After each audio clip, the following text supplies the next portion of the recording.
And we are back. Hopefully we are back.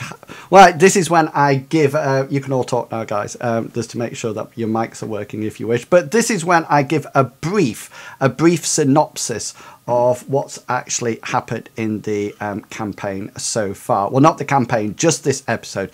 So last week, the party came back from their recently Maggot Manor, which they actually wiped and cleaned out and started to restore, a bit like a house restoration project, to its former glory. And it was down below that they found a portal, and there was 4 areas that they had to investigate. One was called Death, one was called Darkness, one was called Dread, and one was called Doom. It would appear that each one of these elements almost like represent a group of people that live within the campaign at the present moment in time, including the Dread people, who are sort of like crack assassins that actually live in most people's towns and places. And it was suspected that especially Bazooka and Julius may have, and even Tenariel, well, everybody might have encountered one of these people already before in a previous episode. However, as they got back to Clarion, which is the town where they are actually situated at the present moment in time, they had, before they adventured into Maggot Manor, had actually sent off word to Thorndyke, which is the local, the nearest city, for help, just in case they didn't return, because they've seen my dice rolls and know what a kind of DM I actually am. So they actually sent off for help, and last episode, that help arrived. But in tow was a young lad, a teenage boy, dressed almost in like with sort of like bedraggled trousers, in a cage in the back of a wagon. And this lad seemed to take a particular interest to Julius and watched him everywhere. And he is the only thing that actually remains of a caravan that the party actually travelled with for some time in previous adventures. It was while they were with this caravan that they actually defeated a giant spider with some what could only be called as husk zombies that had been taken over by some kind of fungal disease. And unknown to them all, well, known to some of them, they actually brought this disease back with them into the caravan and probably into the town.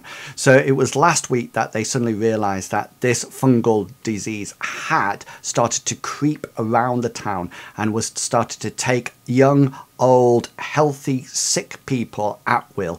And basically the plague consists of fungus and mushrooms, etc., growing inside the body and then sprouting out from the neck, from the eye orifices, from anywhere it generally wants to be, and then living off the nutrients and moisture within the body.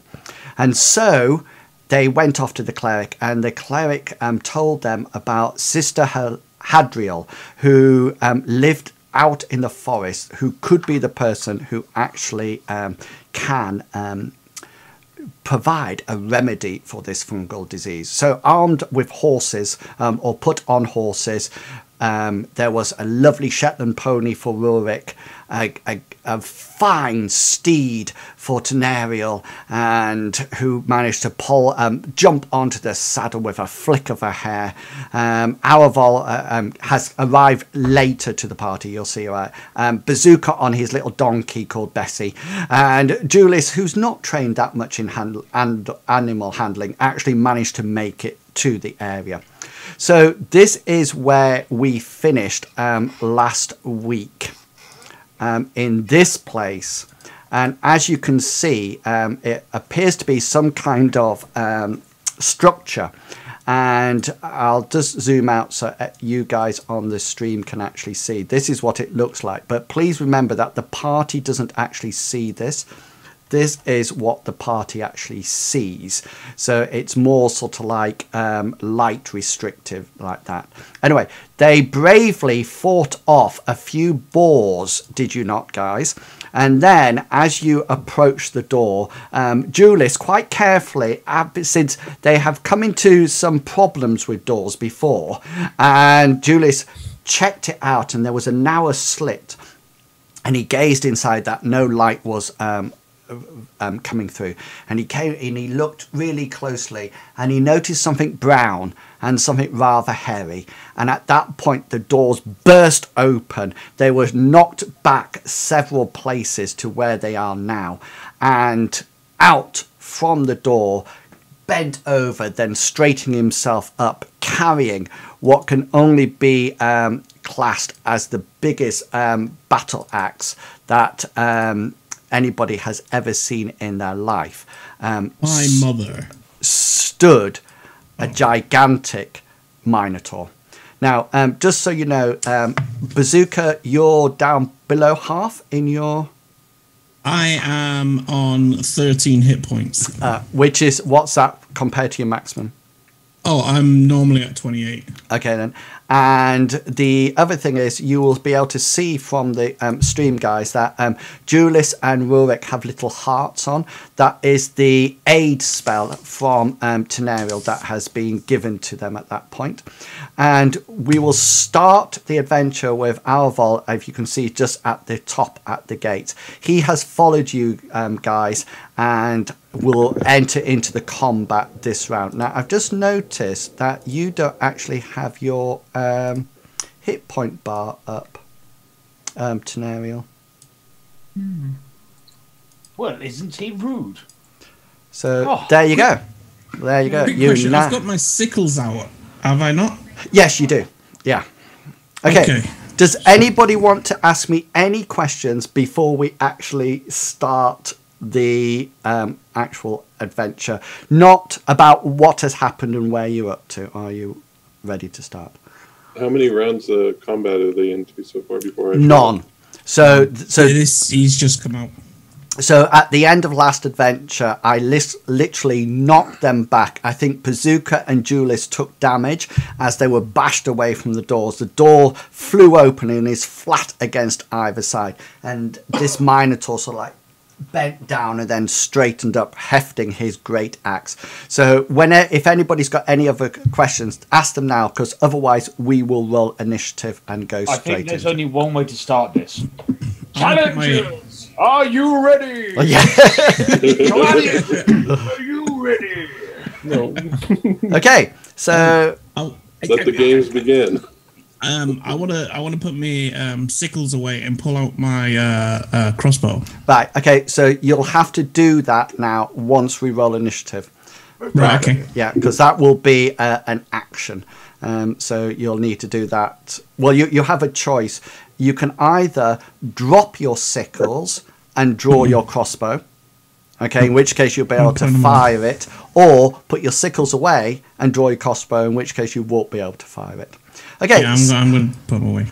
Okay then, so guys, let's start off. Don't forget to click your characters. Let's have some wonderful initiatives. Wow, you all... Oh, Julius! Oh.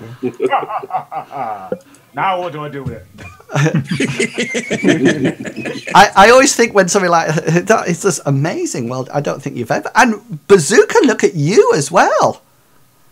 18. The well is Yeah. around. Well, that's normal. It's just when it comes to the combat rounds. Yeah, that's yeah. when I was going to say, Julius, can you quickly just bless him? We can then just get rid of those altogether. Okay, then. While he's flat-footed, he can't respond to it. Yeah. So, right, let's have this, I think. We've been rubbing each other all week with like 4-leaf clovers, making sure that the horseshoe's the right way round, all that kind of stuff. And A fits bed up made out nicely. of rabbit foot. Yeah, we killed many rabbits to get their feet. Okay, right, we've got some music, some fake music. Okay, then, so, Julius, you are up. Take it away. Swing time, boys! I'm actually going to get in front of him.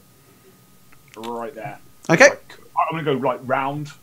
Yeah, you'll have to go around Rorik. Yeah. Yeah. To try and stop him from moving effectively. And I'm going to give him an almighty blow with my long thing. Yes. And a 12 actually, and let me check because I think I'm right. Yeah, a 12 actually misses him altogether. So you actually swing your sword and it actually glances off his almost like his natural skin. It's almost as if you didn't manage to angle the blade obliquely enough to actually cut into it. And as you slice across it, what you would thought would have been a narrow thin line of blood should appear across his thigh, because you can't, you know, he's quite a tall guy. Nothing appears. It just looks like you've just cut into a piece of leather, and that's it. Okay. That didn't take to the RNG gods enough. Bazooka, you are up. Roger that. So I'm going to put my sickles away and pull out my almighty crossbow. Move away! Move away! Yeah, run. Go for it. And ping. Oh. I miss. Okay, so you fire your crossbow, the bolt goes shooting out. It gets him right there in the shoulder, but when you look, it's just sort of like, you know, when you stick a pin in you and it's not actually in, it's just sort of like caught on it, and it just sort of like hangs there for a while and then slowly drops down and then just drops to the floor altogether. Okay, Rurik, you are up. This is going well, guys. This is going well. Good start. Exactly what you're hoping for, huh? After the manner, we had inspiration. Yeah. Yes, you did. Yeah. Can You had I 2 use points. it to Yeah. give in disadvantage on a saving throw or a spell? Well, what spell are you doing on it? Casting reduce on him. Your inspiration is for you rather than for me, so you use it for positives for you rather than negatives for me, if that makes sense. Okay. So I'll cast reduce on him. You need to make a constitution check. Yeah, cool. It's 30.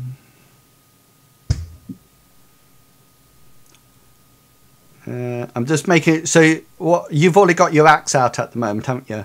Because you must be wielding it one-handed because it's got a somatic component. Yeah. I'll use a sorcery point. Yeah, cool. Yeah. Yes, Okay then. So Constitution. Yeah.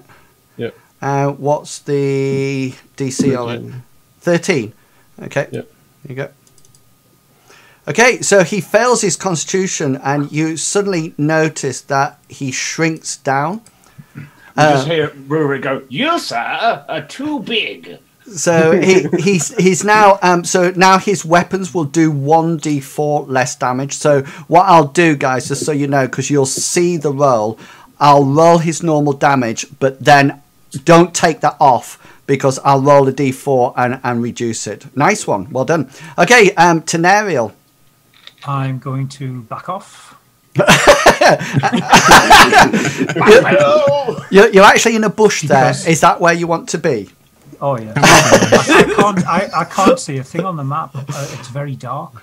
What Did time you is use disengage? He's not actually close enough to to hit him because he was first. Whereabouts were you?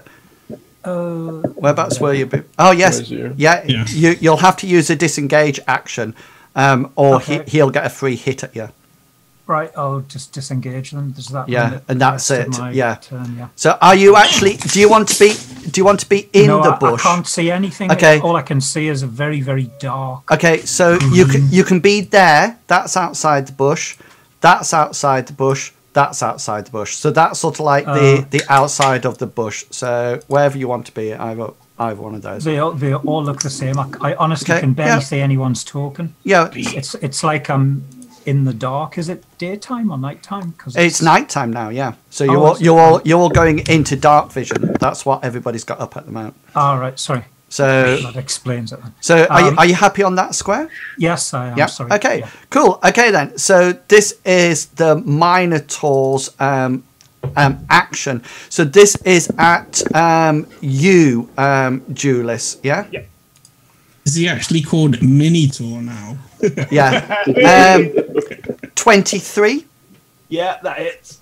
Okay. Wow. So Do my braces do anything? no. Damn it. You take he did 8 slashing points of damage, which is, just so you know, is really low for him. He rolled 2d12s and got a 1 and a 3, and then added on his strength, so he got 1 and 3. So he only did 8 points of damage, and then his 1d4 is 1, so you take 7 points of damage. Okay, so that's 1, 2, 3, 4, 5, 6, 7. Okay, I'm on 15 now, and I'm no longer under the aid spell. Fantastic. I will take that off you, like so. Excellent. And Ereval, you are up. Okay, so I'm assuming I was drawn by the sound of the combat. Yeah, around. that gate is a barred gate. Not as in a bard, as in ding-ling-ling, as in poles, and it's open, so you can see here. This is the entrance. That's the entrance to get in. Okay, so no limitations to movement getting through it? No, not at all. But now, if you're firing into combat, you will have a disadvantage because there's melee combat happening now.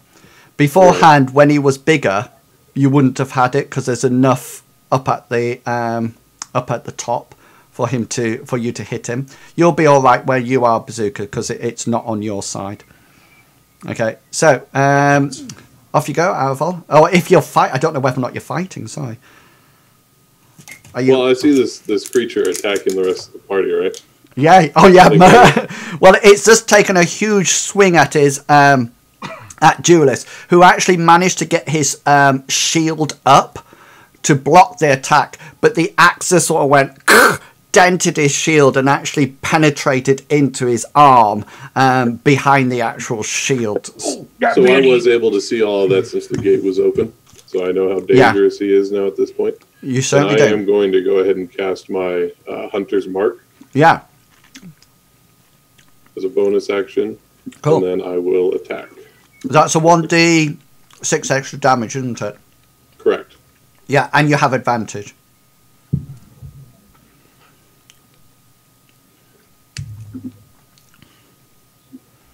Oh, nice. So That's not a nat 20, is it? No. It's not green. It's actually 13. Yeah, 13 because he gets +7. +7. I'm pretty good with my bow. Yeah, because he's as good. Yeah. Okay then. Yeah, go for your damage. That 20 hits him. You'll be pleased to know. Okay. 5. And then I have to do the extra 1d6. Yeah, just roll 1d6 manually. 4. So that's 9 points of damage. Yeah. At least he's getting damaged. Yeah. Okay, you pull back your bow, and as you move around, you mystically paint the mark onto it, and your arrow flies true as you've ever seen before, and it really whacks him into the shoulder. It goes quite deep as well. You're very impressed with your actual aim, and you feel that you've actually almost like should have hit quite a big tendon in his shoulder that should actually be slowing him down. However, the Minotaur doesn't seem to be even bothered about it. There's a slight bit of blood coming out of him, but he's not sort of going, ah! He's not like doing the football play or anything like that. He's but a scrap. yeah. He's literally just sort of like, well, he doesn't even look at it. He doesn't even look at it. Obviously, this Minotaur is very used to little pricks. There you go. If my charisma was any higher, I might have a witty one-liner as I came in. Yeah, but you don't. But I don't. Excellent. Julius, you are up. Go on, let's have another go. Poke him with your long thing. With my long thing. Yeah, 22. That definitely hits him. You actually get through his hide, but again, the That's in that one. you sort of like swipe. You're sort of like your arm is sort of like hanging on behind your shield, and you turn around and you swipe across his leg, and you leave this sort of like thin slither of red as the blood sort of like pools to the top. But I mean, again, the Minotaur he doesn't even look at it. It's not as if he goes, oh, like that. He's just sort of like he's just carrying on. I'm like, have that, you bugger. Sorry, he's take that, you bugger. He's been shrunk, hasn't he? Yeah. Yeah. So how tall is he now? He's like yeah. human size. Yeah. My height. 5 foot. So he's still Average bigger height. than you are. Yeah. Bazooka, you're up. Right. I'm gonna reload another bolt in my crossbow at the same time, firing it and going ping. And can I get the advantage on that? No, you can't, and you miss. You fly off. Arvor, you suddenly go like that as a bolt just goes whizzing past your your head and sort of like pings into this bush to one side. You know, Bazooka says sorry like this from the other side. Okay, Rurik, No, you are That's up. all right. I'll probably repay the favor before we're done. I will cast a dispel on me. Cool. Yeah. It's not a concentration, so I can hold the other spell. Yeah, so Tracy, you have resistance against bludgeoning, piercing. Oh yeah, yeah. So it'll be half damage against you. Yeah, cool. Okay, let's put your little icon on, so we know that you've got it. I think I've got a nice. I think the one that I use for it is that one. There you go. It's meant to be 3 blades, but I always think it's a tulip coming out of crossed swords. It does look like a flower. Yeah. So that's half damage. Okay then. Excellent. Thank you, and thank you for the other thing as well. Let me just add that turn, because well done for remembering. So it's reduce, and how many have we got left with it now? 9 turn left. 9. Excellent. So I'll pop it. I'll pop it just below you, so we know where it's going to be. Excellent.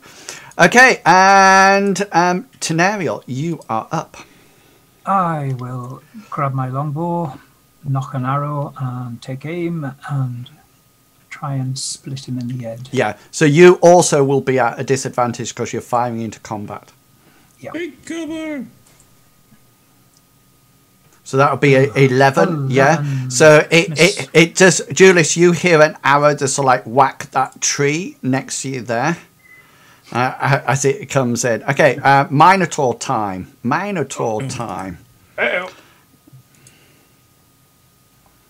13 and miss you, but please look at the amount of damage it would have done. Oh, I'm looking. I'm definitely looking. Would that not be halved? No, I would have reduced it by 1d4. So if you're interested, let me just, I'll just so you know, 16 points of damage that it would have had by Holy that attack. fudge, I'm glad he's not attacking me. Yeah, Well, so 8 on me. Bearing in mind, I'm on 15 at the moment.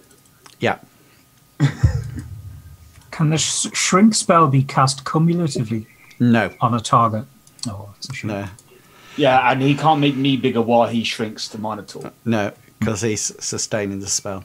Aravolt, you're up. Is there any way to determine why he is so indifferent to his damage? Or, it could be he's actually that tough where it's not doing enough damage to bother him. He could be under the effect of something that causes him to ignore it. Just perception or okay, survival yeah. or something Well, to determine that? roll. Do you have animal handling?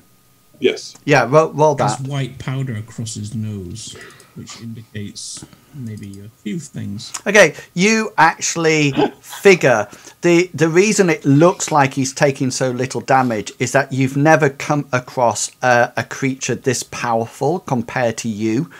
So normally, if you did sort of like 5 points of damage, that might take a creature that you're normally used to fighting against down to half its hit points.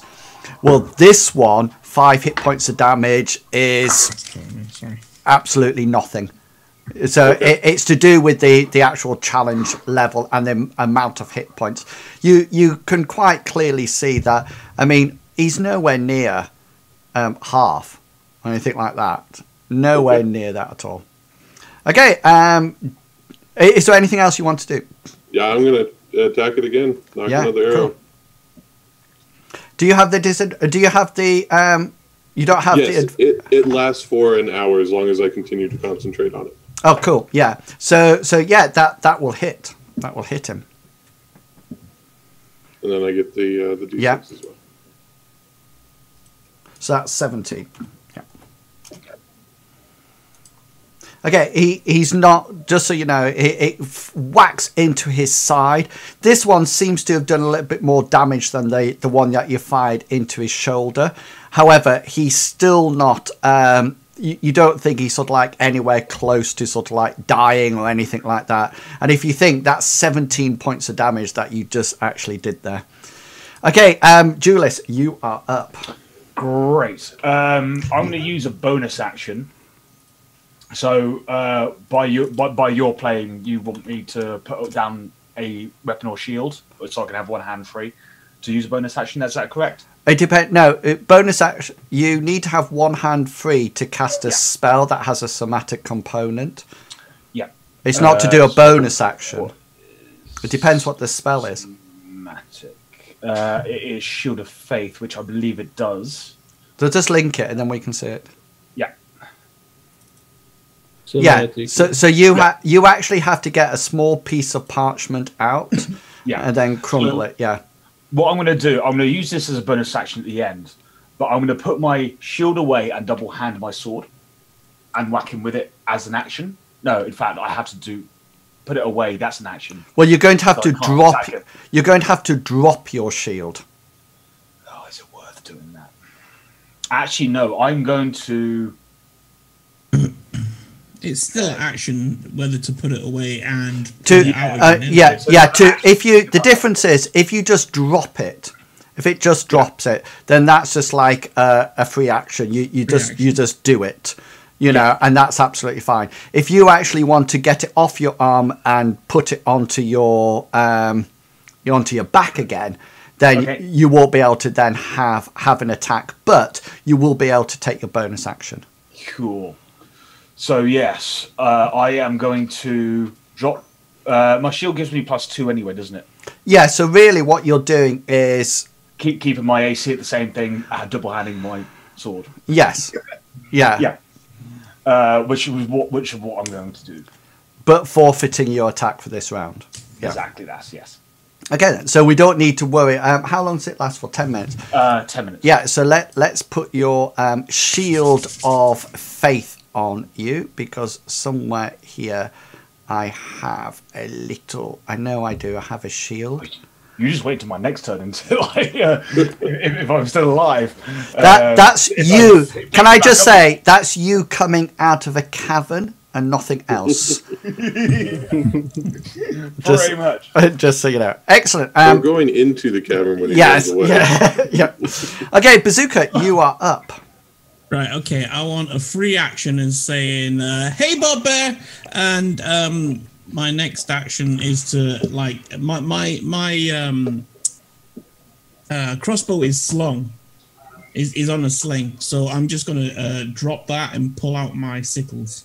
Oh, bugbear, that's something else entirely, isn't it? He doesn't know that. Oh, okay. Okay. Well, Fair enough. Bazooka, are you planning on attacking? Can I attack? I've just drawn out my sickles. That's an No. action, I believe. Yeah, It's because not an action. you've got 2 to draw out. But is there anything else you want to do with your bonus action? Or anything Has like that? second wind? Have you used your second wind? I haven't. No. You didn't use it with the boars? No, I didn't know. Okay. I got healed. Oh, that's cool. It'll say on your character sheet whether or not Yeah, you... it says I still have it. Yeah, that's absolutely cool. Right, so that, and then, oh no, wait, I need to go down one and roll a d10, I believe. Yeah, it's your hit dice. Isn't like a D10 plus his fighter level? Hang on, I'll check. You actually... d10 plus 3, is it?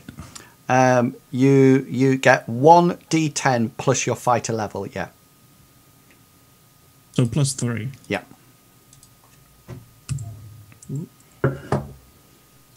Roll.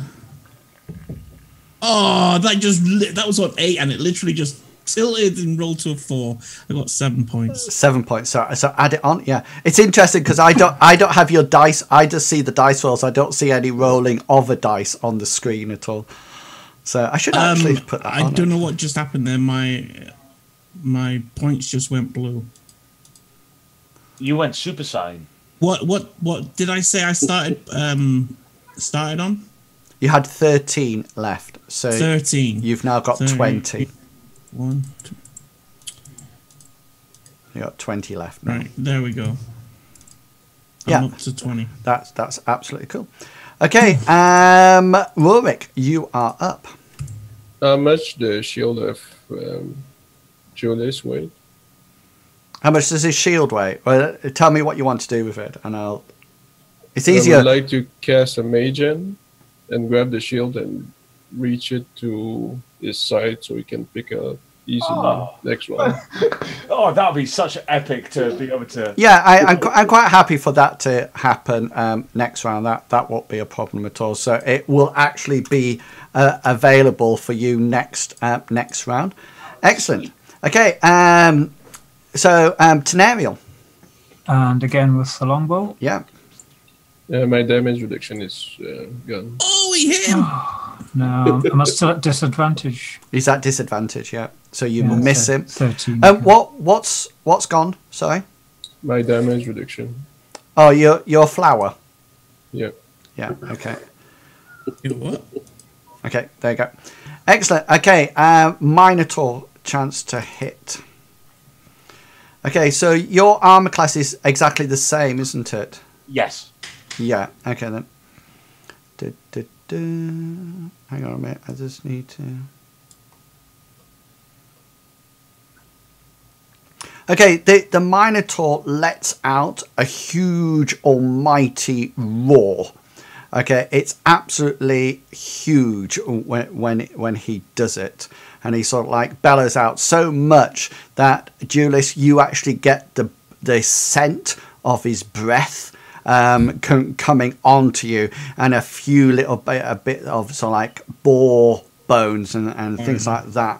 As Smells like cotton candy. yeah, as he sort of like blasts it out of his mouth, and he takes a huge swing with his great axe, and he does. Hang on a minute, because I need to.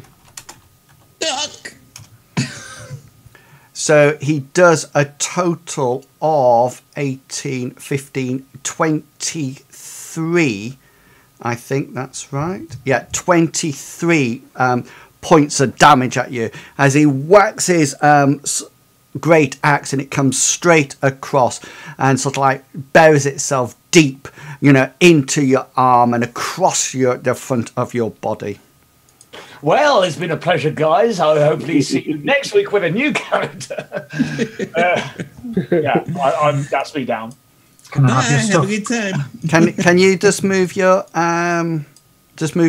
take your hit points off so I can Is it what you're down to, so I know whether or not? So I was on 15, so you hit me for 20. Oh, you're down to 0. Yeah, I'm down to 0. Yeah. down to He's 0. past 0. I'm down. Okay. -8. Yeah. Okay. So that's fine. Okay then. So it would have been really good to have your shield back the next round as well. But That's what the plan was. yeah, but nice because you would have had actually 26. It would have still hit me. Yeah. Well, it wasn't that 20 in any case. Aravol, you are up. Well, seeing Julius go down, I'm still going to attack him, but I think I'm going to take a few steps this way before I fire at him. Okay. Yeah. Go for it. You remember he's not tall. The Minotaur's not tall. The Minotaur, Right, but if he fell, I should be able to shoot over him. yeah, but Rurik's still in the way, so you're still going to have the disadvantage. The only time, I mean, there you got to contend with the Minotaur, thing, but I was going to say, I think he's about the same size as Rurik, so Rurik would probably be obstructing. I'm like 5 foot something. Yeah. Okay. You still got advantage on your roll in any case, haven't you? Hold on a minute. Is 5 foot class as a dwarf? Yeah, it's a max. In heels. He's got. I'm assuming the 13 misses. His horns on his helmet. Yes, 30. Is that your advantage? Yeah, because you still got your I'm advantage. 5 foot tall Yeah. and Right. 5 foot wide. Okay then, guys. At this point, all of a sudden, Aravol from behind you comes an almighty bellow, and not another one. who just shouts. It seems to be a woman, and the rest of you just hear this almighty voice that shouts, "Cease!" She says, "Bruce, pack it in." Bruce! Bruce! Stop it now! You bad boy! dog. And Bruce! and Oh my you God. you look round. The Minotaur sort of like goes and looks somewhat forlorn, and he sort of like turns his axe round and sort of like prods Julius. And I'm like going. And then he sort of like goes. Then he goes, turns round to the lady who's just come in and says, "Sorry," and then sort of like proceeds to pluck out the arrows. You notice that this woman, Bruce is bad. this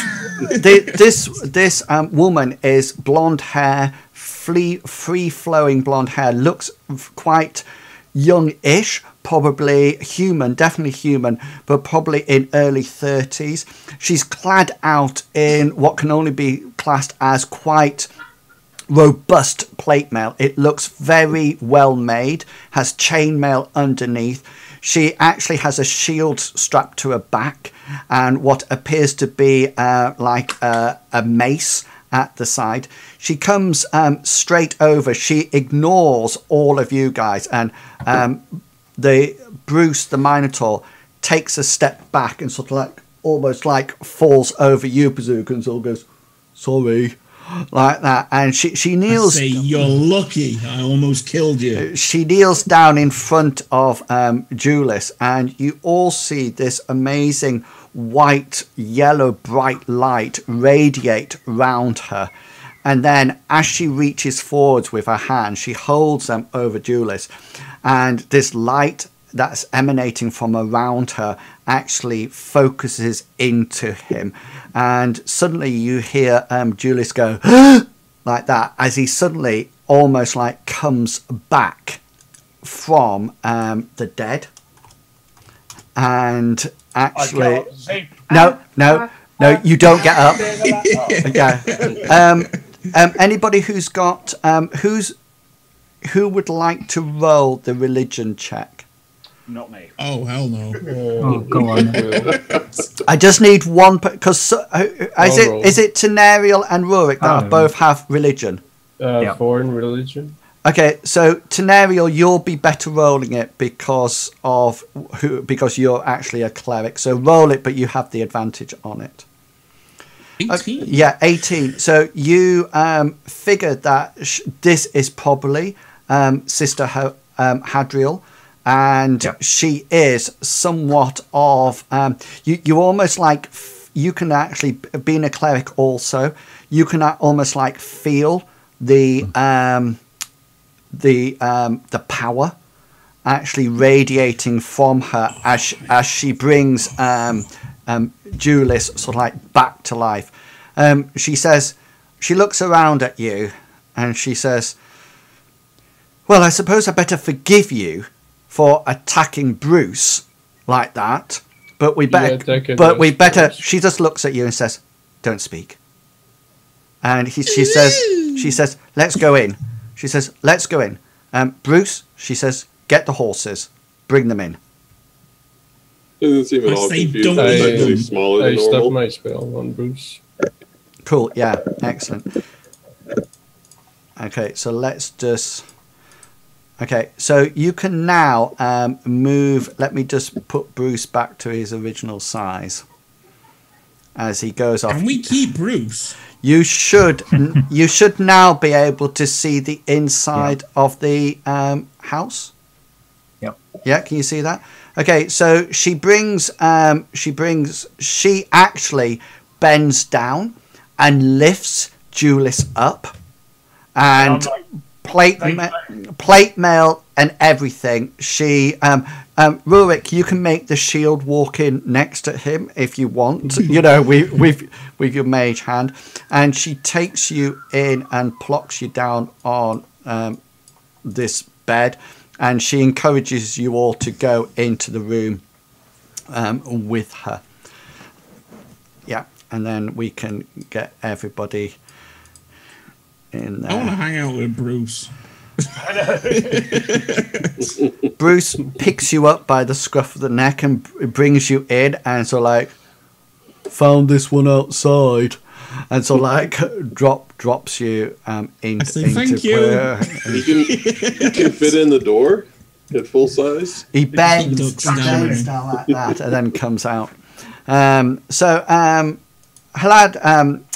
Hadriel sort of like is tending to Julius's wounds and is busying herself. She sort of like has unbuckled his plate mail down the side and removed his breastplate and sort of like ripped open his white undershirt, and is sort of like praying and putting her hands all over him and sort of like trying her best to heal it.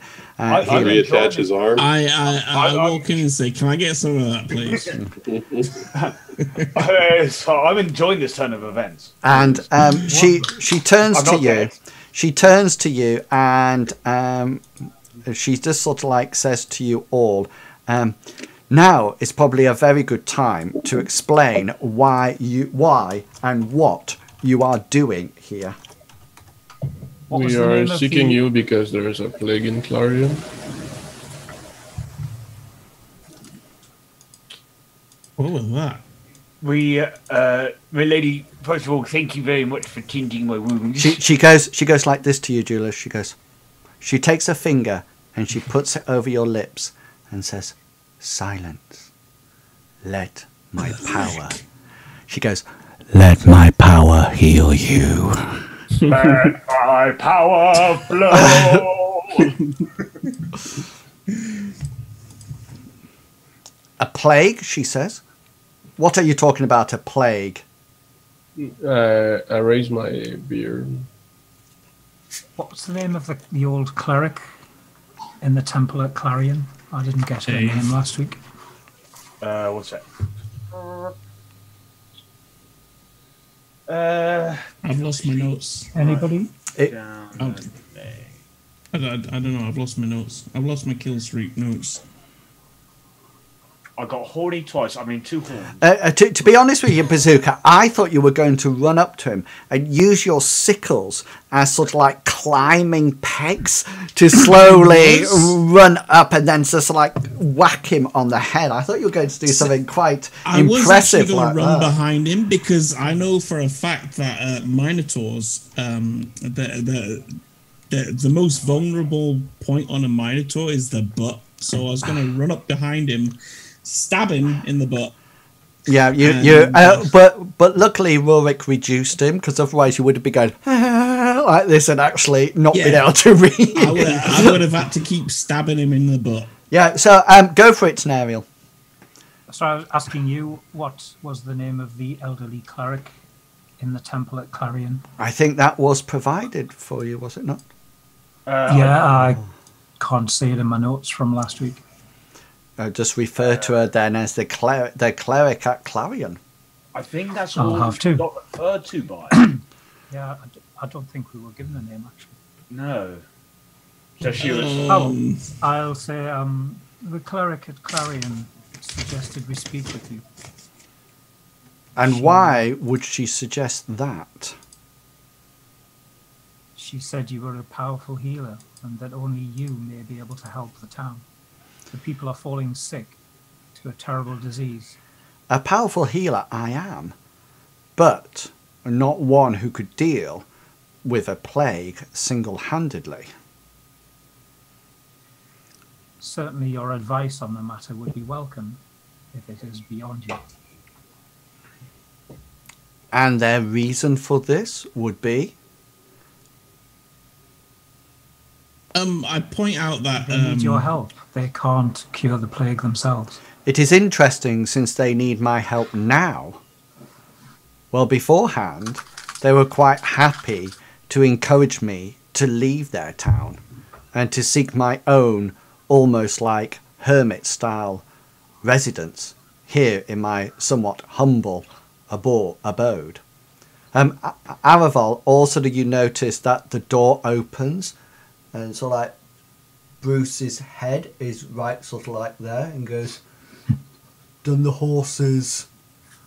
And she says, "Bruce, busy yourself, please. Just busy yourself." He goes, "Can I go hang out with Bruce?" He goes, "I like Bruce." He goes, "All right."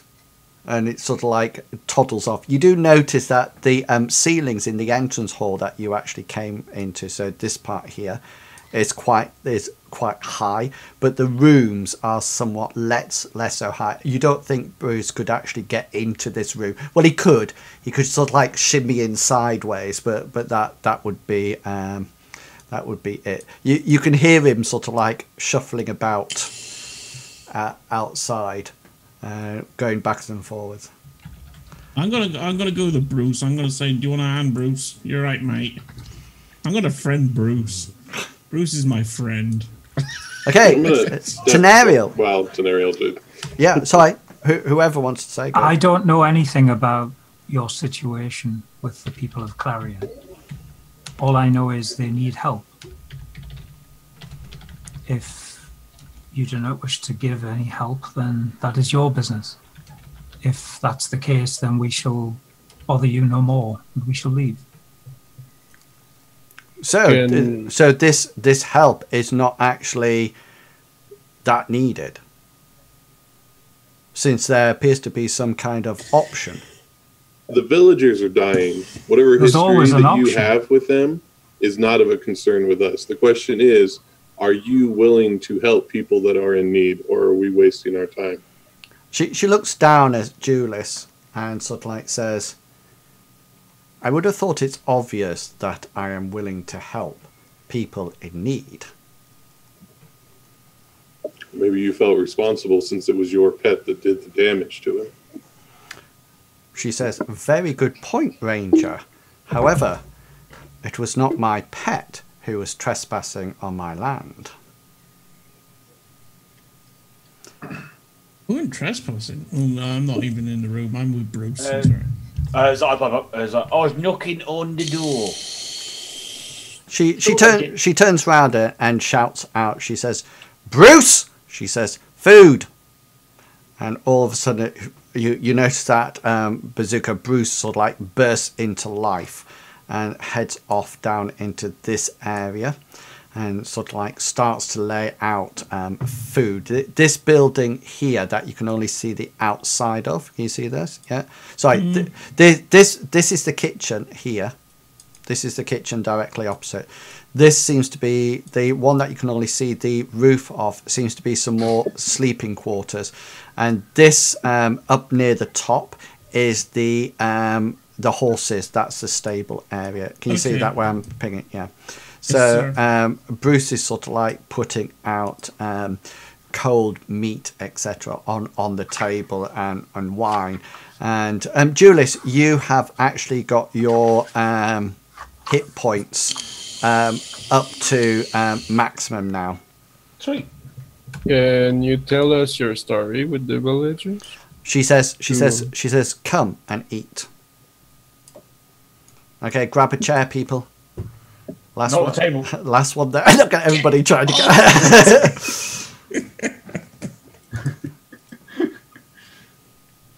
Get Oh, look at off that. the Where's table. Julius?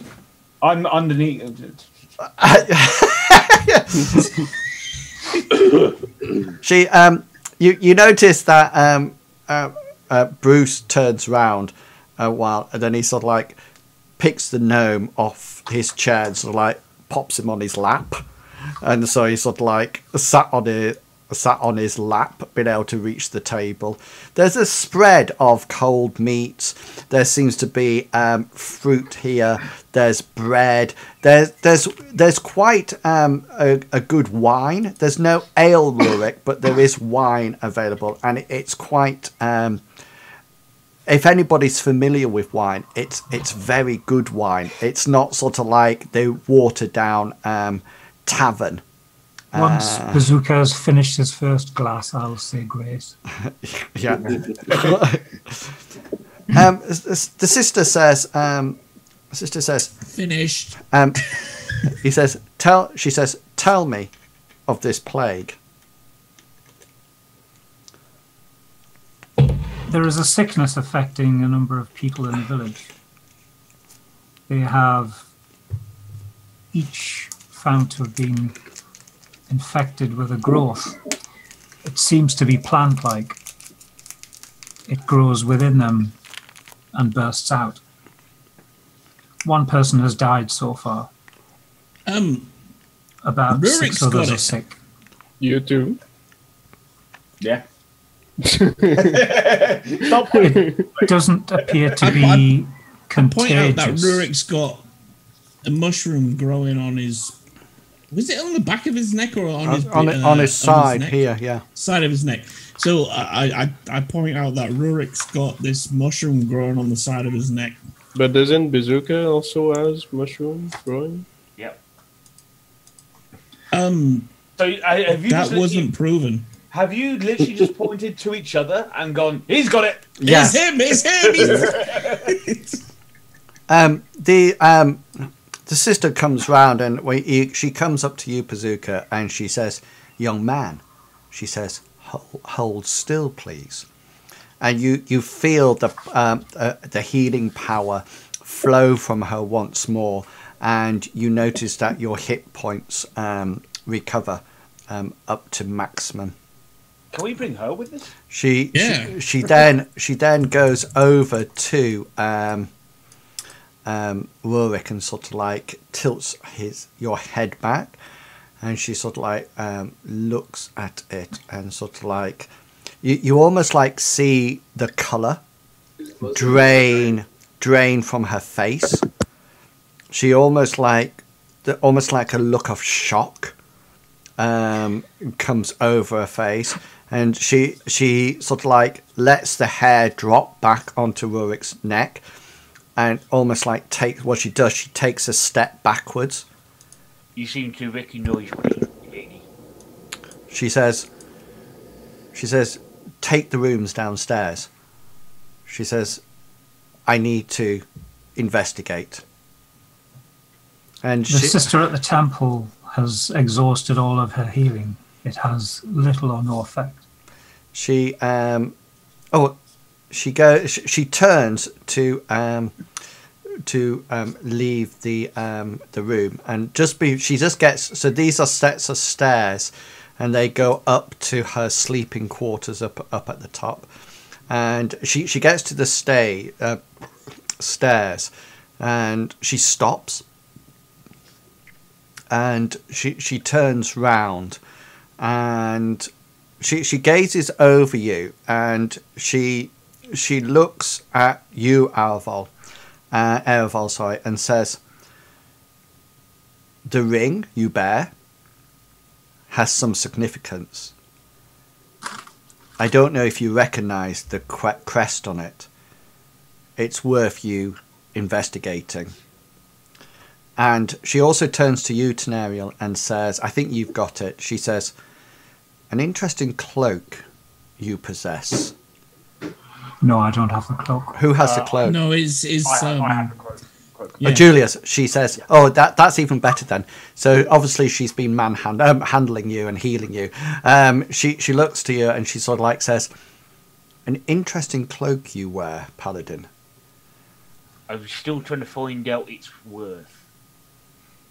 Its worth or its power? Both.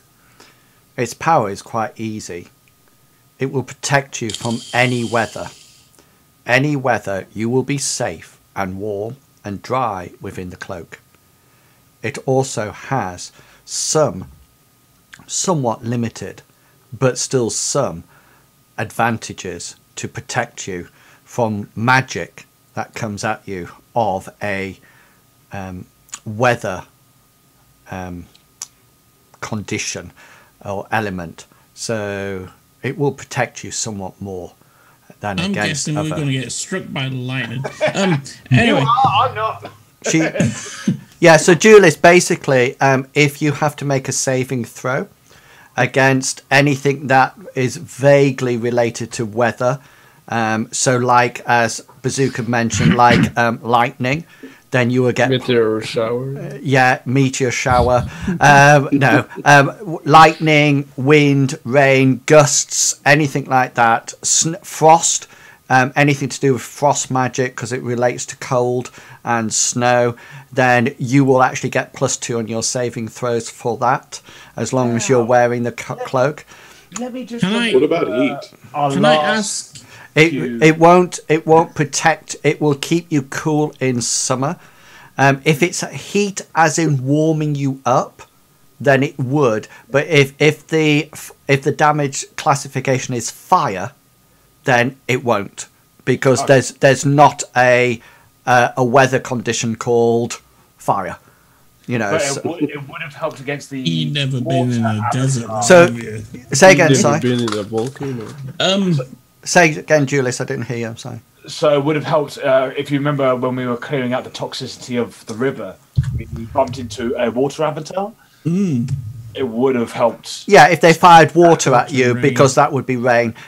For example, if a druid was to heat metal on you, then, or a cleric heat metal on you, then you would get the saving throw because it's heat.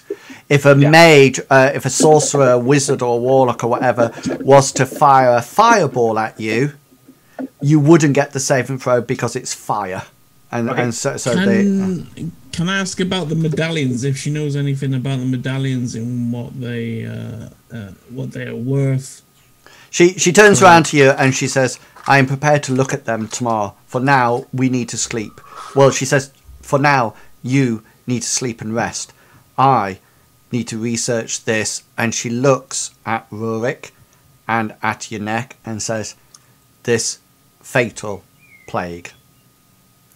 And she sort of like heads off up. Sister, She goes, before you leave. She says, "What?" I'm trying to make a really good exit here. I'll just rise in the chair and take a step towards her. I want to thank you for your kindness and know that we meant no disrespect. Oftentimes, in seeking the aid of others requires trespassing and other transgressions. So we appreciate everything that you were doing to help us. She gives a slight nod of her head and says, "Your kind words are appreciated." Maybe. And I turn around and say, "Your tongue's looking pretty brown." She says, I can't cover his mouth. she says to you all, she says, maybe one of you could make amends with Bruce, since my healing power is somewhat drained. I'm sat on his lap. No, I don't think he's saying that. I balance like, of course, and I will do the honours so you can look into the doom that is upon us. And I actually say like doom in like italics. Oh yeah, cool. So go for it. How much healing do you want to do to him? How much do we take off? Do we know? Well, in fact, His butter scratch. Yeah, in fact, we're about to have, hopefully have a long rest. Shall I do it? So well, I can you do will actually have a long rest because you're all going to go to sleep after this. So So I'm going to do all 15 points. I don't think we even got hit that. you did 30 points of damage to him. Oh, we did. Okay, I'll do 30? Yeah. I can do 15 back. Oh, Okay. she would have been pissed if we can- killed him. I don't. 30 points of damage didn't take him to anywhere near half. No. So And that's why I'm sat on his lap. yeah, which is quite a little bit disconcerting at the present time. You know, I'll yeah, finish healing him if he's not completely yeah. healed. He needs another 15 points of damage. Yeah, or 15 points of healing. I'll do that. Cool. I'm sure he'll heal that overnight. Yeah, pretty much. As So powerful as he is. you can actually there's a room in the front that you can stay in if you desire. So here there's 2 beds here. There are also some beds in this room as well that you can kip down in. The Minotaur actually will go outside. He has his own area out the back. I don't think. Are you all sleeping in the same room as Tenario, or are you going? I really No. want to hang out with the Minotaur and see if I can befriend him. I think you're already friends. You were in his lap. yeah. He actually. Is that what it was? He actually goes out to sleep with the horses outside, so you're more than welcome to actually go outside. And You are now I've his slept cuddle in worse. toy. Who He's has the mine. books for? Who has the books about the druids? About the Doom Druids. Yeah. Didn't we split the books up between us, didn't we? Didn't Rurik, you had The team. no, one of them was given to the captain of the guard. that's Yeah, but I Oh, took did he not back give it before back? going. He certainly did not. that might have been Okay. which book did we give him out of the 4? Not the most important. Dread. one. Yeah. Probably the most important one, yeah. Yeah. Dread. So he Dread's, gave I think Red I of it. feel the most important. Do you want to know the best thing that I love about streaming this game is that if we don't know, I just go back and rewatch the stream until I say, Yeah.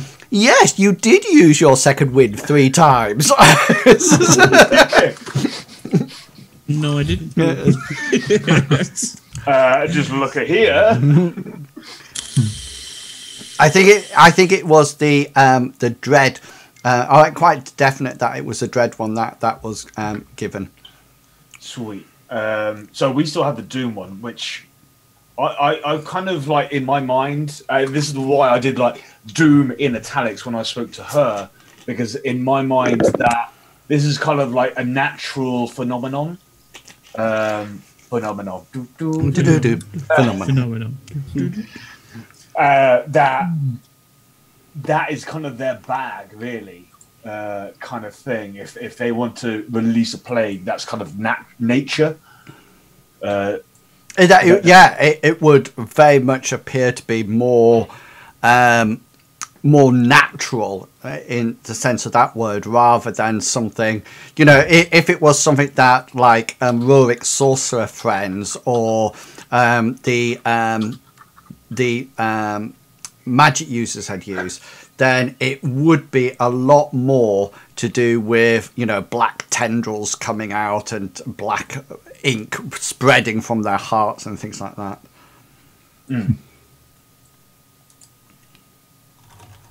I would like to take the druid books and read it before going to sleep. Yeah. Studying. As previously mentioned, you're not going to find anything else out from those books unless you actually spend a period of months actually looking at them. So yes, you can verify what the notes that you took last week, but there's not going to be more information coming because what was that? That's my squeak. Yeah, because the amount of pages etc. in there is absolutely huge. But it is worth me knowing, because I have a sheet of paper here about who's reading what and when, for obvious reasons. I would like to leaf through. Obviously, I would think there was like a contents, an index type thing within these books. There's no index, and there's not actually a contents because you don't think the books are actually complete. They're not actually. It's the best way to explain the books to you is like this. These are original. Have you seen, you know, Indiana Jones films when they have their little diaries, their little books, and there's a whole load of bits of paper in there, and it's just sort of like a notebook. That's what these books. Yeah, it's as if there's a map on one page, there's a picture that's been taken out of another book and placed on that next page. The next page is a whole load of writing. It's not as if you would go to a library and take off a book. And you know, so and basically is like a scrapbook in process. Yeah, exactly. It's like a collection. It's a collection of things that have been drawn together, and so there's no actual contents page and there's no index page because you probably think that it's almost like work in progress. So we shouldn't really be surprised if we turn to a page and we read, "Dear Diary, today, Derek, at school, he gave me a wink today. It was very exciting." What I would like to do before I go to sleep is leaf through the Dread book. Oh, right. So I wondered what you were going to say then. Yeah.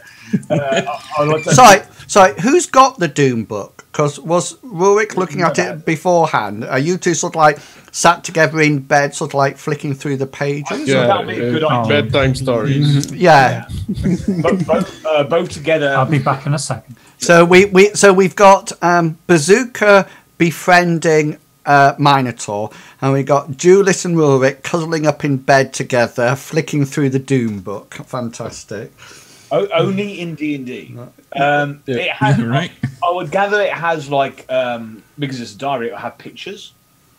It's not a diary; it's a collection. Yeah. Well, yeah, it'll have references. This is what this looks like, and that and the other. There's lots of pictures in there. I found this cucumber. It fits nicely in this donut. In this orifice. Did Bazooka ever watch Brokeback Mountain? No, because it wasn't invented yet. But it was based on this story.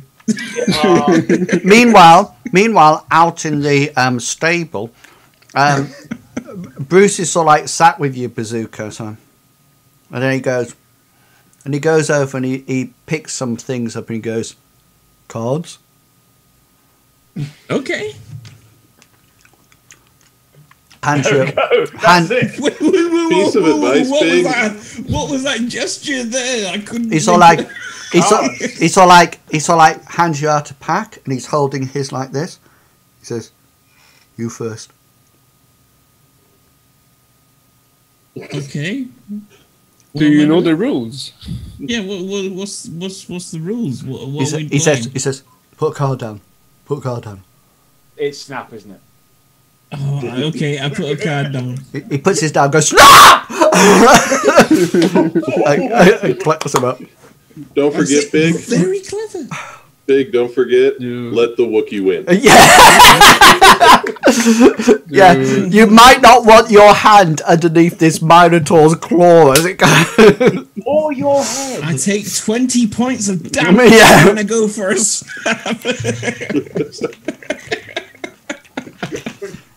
Okay, so Tenariel's settling down to sleep. Yes, Julius, what? Sorry, you were talking about this Doom book. Yes, I'm looking for like pictures that of mushrooms, of anything, or husks, anything that we've seen on our journey that we've seen of this plague. Okay, So Would that be in So the you're looking Doom at the book? pretty pictures since you I'm can looking at the actually read. pretty. Yeah, yeah, with Rurik. yeah. Yeah. Excellent. I'm searching for spiders in the book. Okay then, cool. Oh, because of the spine. Yeah. You just play Snap Bazooka. You I'm just playing Snap. Don't worry. I'm playing Snap. Okay, so the night passes and Bazooka and Bruce have a good game of Snap until it's obvious that Bazooka is falling slowly off to sleep, and Bruce tucks him into his little hay blanket, as in a bed, and so like tucks him up, and then he goes and has a sleep. Tenariel and Ereval settle down in their separate beds in the room, and eventually, after wading through the Doom book, not finding any pictures of spiders or fungus growths coming out of somebody's neck, you place the book down, almost like getting a strange feeling that both Rurik and Julius together, you almost like get a feeling that We're now one. no, more. Does make both of you just make a wisdom saving throw for me, please? Oh, my We best shouldn't friends. have slept together. I didn't mean for it to happen. I wish it was Everything's fine. I wish it was at disadvantage. I really wish it was at disadvantage. You sort of like you almost like get the feeling that, in the nicest possible way, that you have you have almost like nasty thoughts, as if you're quite shocked by some of the imagery that you've seen in the book, and it took you quite a while to actually put the book to one side, because you were becoming more and more engrossed in it, and it was as if it was enthralling you, as if it was bringing you both into the content of the book.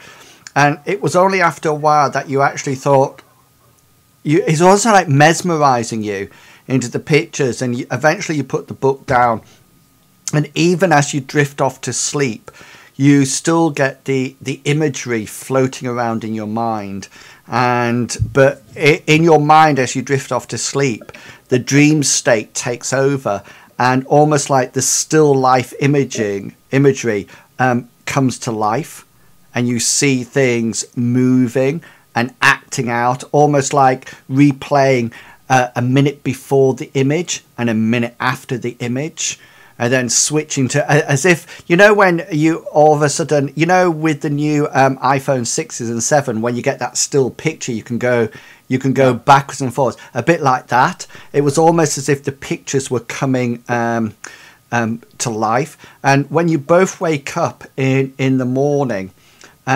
Julius, you have quite a bit of a headache going on, and you just basically put it down as the trauma of the night before, the day before, and your injuries, etc. Okay, when you wake up, the sister is already up and on the at the table. There's coffee, well, some kind of coffee there. It's sort of like cocoa chocolate stuff, and there's food out ready. And she calls you to the table immediately, and sort of like it is a request, but it's almost like an order, if that makes it's not sort of like, it's sort of like, come and be seated. It's not like, would you like to come and sit at the table? It's almost like, come. She just Sit down. she just looks around and says, "It would appear that we are one person missing." Yeah, he was playing slap with Bruce. I heard that. You heard it. He was. Oh, you're just a little snitch, aren't you, Rurik? I'll go fix him. I'll go and grab him. The mistress wants me and Bruce. I wake Bruce up. Hey, Bruce, we're gonna get some No, breakfast. Bruce has been up and gone for some time. Yeah. I'm like, oh, So I've pretty much thank you. I've got you up. He actually made sure you were tucked in nicely, sleeping, and then he's gone off to do his morning chores. Okay, so guys, you might want to get your pen and paper or your typing things ready, because I'm going to give you a whole load of. She's going to give you a narrative. She's going to tell you a whole load of information. So it might be worth writing anything down and any questions that you would like to ask her at the end of it. She starts off by saying, she says, "I spent the most of the night investigating the unfortunate case of the plague," and she looks towards you, Rurik, "that has infected some of your colleagues. And the news, I'm afraid, is not good. You are right to bring this to my attention, since not even my power will actually be able to rid either the town or your fellow companion from this plague. It is, as the books mention, somewhat of a hideous, loathsome, and cleverly corrupted plague. That I is. look at Rurik and say, "Well, it's nice knowing you, dude." That is actually. I have a better constitution than you. Which is actually transmitted via fungal spores. And as you can imagine, as each one burst through the skin, the spores will spread and spread and spread through the air, through people's touch, through the clothes that they wear. And once the fungus starts to grow, it does so by absorbing the nutrients inside the body, extracting all the goodness, all the moisture, leaving what can only be said to be a husk of the person's former self. And as it does that, the rhizomes, the roots of the fungus, spreads throughout the body and eventually infiltrates the brain. Not killing, but slowly and carefully manipulating, taking over, and almost like giving a sentient essence to what would be initially seen as completely inert. Yes, this fungal growth will actually change the whole population to zombies who will be at the power of the initial creator. Your question, she looks at you, Tenariel, and you, Arval, was quite sincere.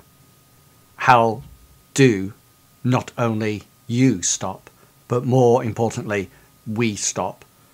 For if we do not stop this, then the plague will just spread and spread, and the whole of the continent will die, slowly but surely. The plague is beyond. She looks at you, Tenariel, and you, Julius, your healing capacity, and mine also. But there is the legend of a healing power greater than both of ours. Always a bloody legend. Yeah. We probably have that. Ask what it is. Centuries, decades, centuries ago, there lived a group of clerics powerful clerics who perfected the art of healing. No other spells ventured forth from their lips. No damage, no protection, just pure healing.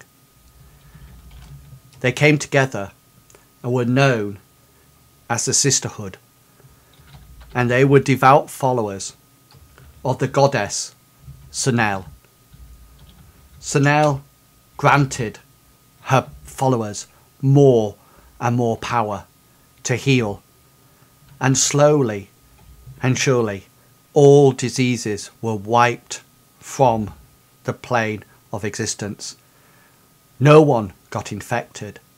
No diseases happened, from animals to humans to, she looks at you, Rurik, dwarves and gnomes, from elves to even the goblins. Nothing died from any sort of disease. The power was immense. Where do we find these? Even better question, what went wrong? However, as you can imagine, Julius, this power is very great. The Sisterhood, Sunell, the goddess, granted the Sisterhood a well of pure healing, a well whose water could be added to potion bottles, to wine barrels, and could be used to heal everything. However, the other deities were not happy. They grew very jealous of Sunell's clerics, for they had the power to heal. But in healing, they possess mighty power to rule across the planet. And so, the actual deities of other gods started to rise against the Sisterhood, started to kill them, to murder them, to chase them down. First, to try to obliterate them from the planet, but secondly, to try to ascertain their secret and the location of the healing well. Sunell was not pleased, and she brought her clerics towards her, and from all over the plane of existence they fled, being butchered and murdered and hacked and slain, until only a few managed to get back to the abbey that belonged to the goddess Sunell. It was here that they arrived and entered the abbey and closed the doors and the windows.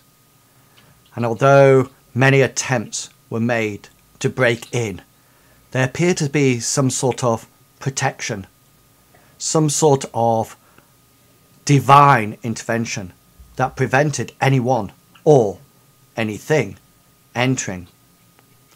Time passed, and the abbey slowly, the time took its toll on the abbey.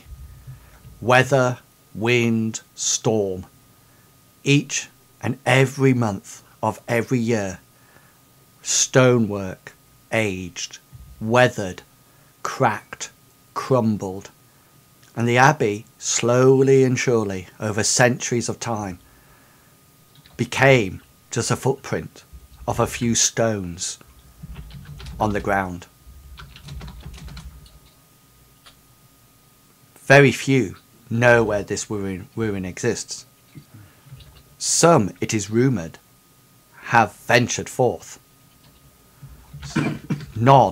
Some, it is rumoured, have actually found the location. However, none have actually returned. But it is my belief that the only way we will be able to cure this plague, this fungal plague, this plague of doom from this planet, is to find the healing well of the Sisterhood, the goddesses of Sunell.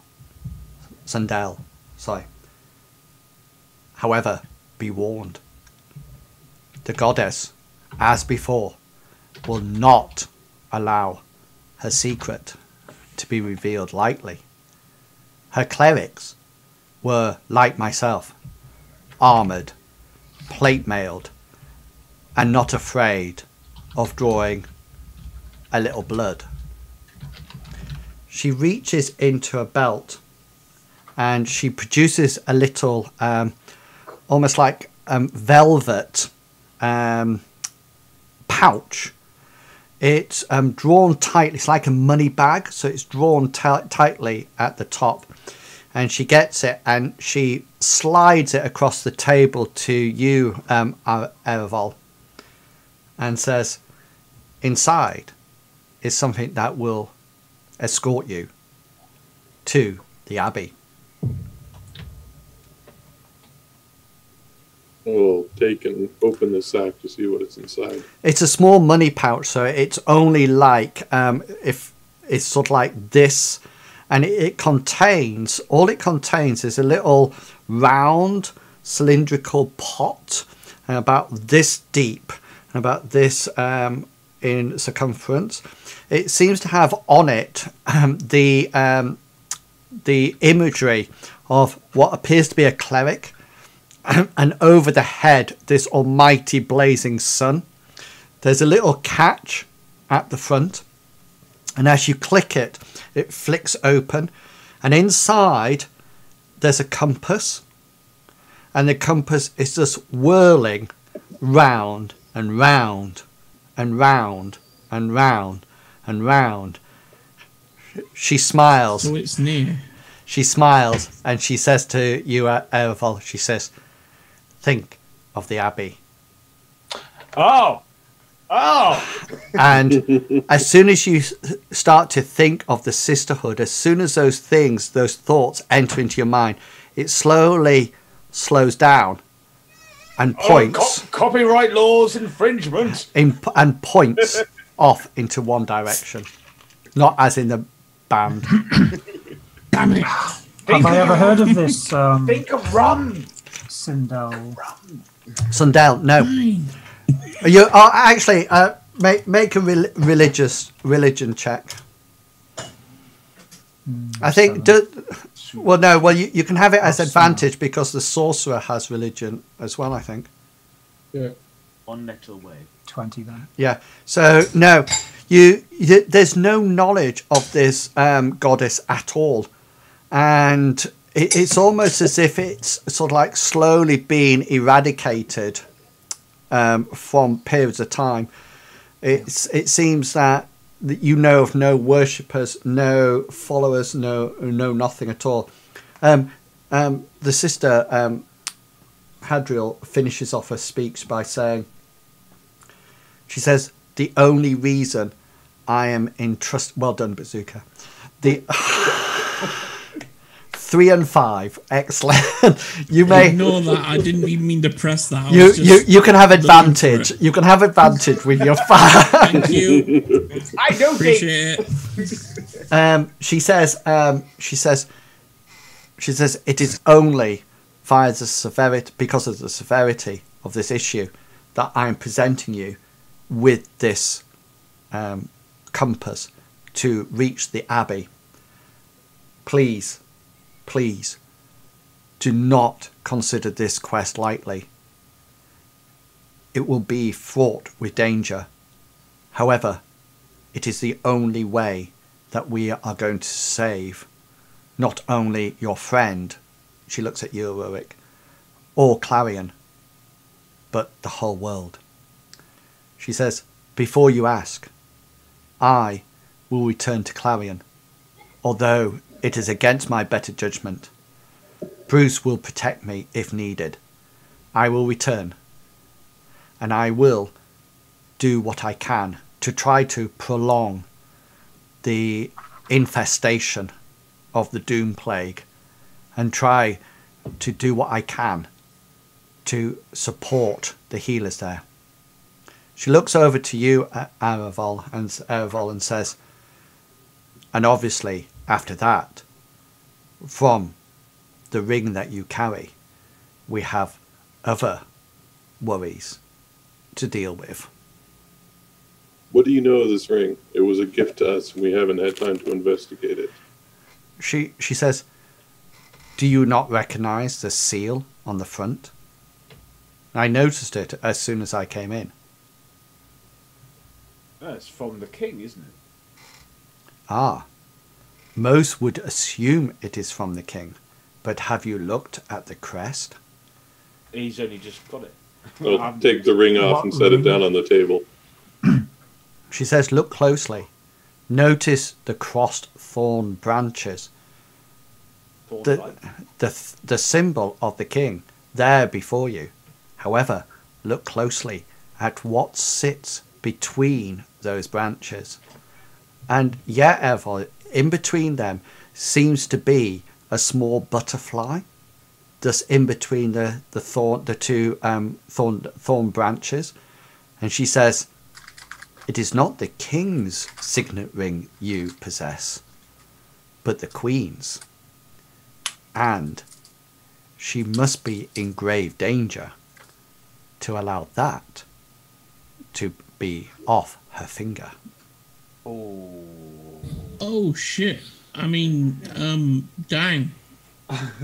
Okay, guys, we will take a small break there before we head off on the next part of the adventure. So if you are watching the stream, please take this opportunity to go stretch your legs like I'm going to do. Go and grab a drink, something to eat, chill out and relax. And we will be back in about 10 minutes. Okay, I will set up the timer and we will be back then. So please do go away for a short period of time, but make sure you come back. I will catch you all later, or pretty soon. See you later. Right, let's make sure everybody... Yes, we should be back, I think. Thank you. Who was that? You could have waited. It was Clout. Clout did it. I'm not drinking beer. Excellent. So we should all be back now and everything should be going according to plan. So welcome to part 2 of the episode 19 of the Fungal Plague. And the party have just received the information about how they're going to cure not only Rurik, but the whole of Clarion and the world. And it is down... And I know it's a bit scary at this point, but it is down to these 4 people that you see here. Now, 4 enough. 4. Oh, yes, sorry, I didn't see Bazooka. 5 people.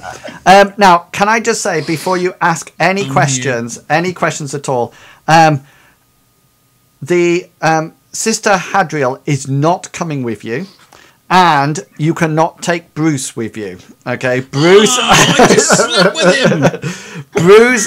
Bruce is going with Hadriel back to Clarion. Okay, so before Ereval, you do have the compass, and I remember just before we went to the break, I sort of like imparted some news to you about the ring that you have that actually came in on the Raven. And can I just remind you about when the captain of the guard arrived? I don't know if you remember this or took note of it. Can you remember that he actually asked about the ring? Do you remember that? Yes. Yeah. He did. As Captain Zedicus. Yeah. Zebediah. Zebedee. That was yeah. actually the reason I Zebedee. went and retrieved it, because I Yeah. thought we insulted him by losing it. Yeah. Yeah. But I just wanted to remind you of that fact that he actually did ask about the ring and said to you, did you get the ring? So he obviously knew something about it. Yeah. So therefore, in his or any of his cronies' presence, don't mention it apart from, have you seen the ring? And when did you last see it? Okay, so Rurik, did you hear that? Okay, do not mention the ring. Okay, do not mention it at all. The ring to rule them all. Just don't mention it. Rurik, the only time you're allowed to mention it is when you can say 7 days. and that's it. Just remove the word ring from your vocabulary, and we will be fine. I have one itchy. So I can never have the spell Ring of Frost? No. No. Just call it Circle of Frost, and we'll be The fine. circle of frost. Yeah. Okay. Should we tell him about the compass of the sparrow? No, I wouldn't tell him about. Right. Okay, guys. Is there anything that you would like to? Sister Hadriel is quite keen. I mean, it's early morning. It's about 8 o'clock in the morning. She's quite keen to get up and off and ready, but she is prepared to sit and answer any questions, or if you need anything from her, then she is provided. She's here to give you Rurik answers. would like to speak a bit with her. Go for it. Sister Adriel, we know we already asked you too much, but you're from Clarion, and recently we defeat Bitik and got the maggot mentioned, and we found some disturbing things there. And we found some knowledge that we can't get to, but with your knowledge and your willpower, could we ask you to try to find some answers? She is quite willing to have a look at the books, what you actually have left, but she really does say now is not the time to do that. You know, now is the time to cure the fungal plague rather than the. I see what you did there. But she said you are. She is quite happy for you if you would feel safer.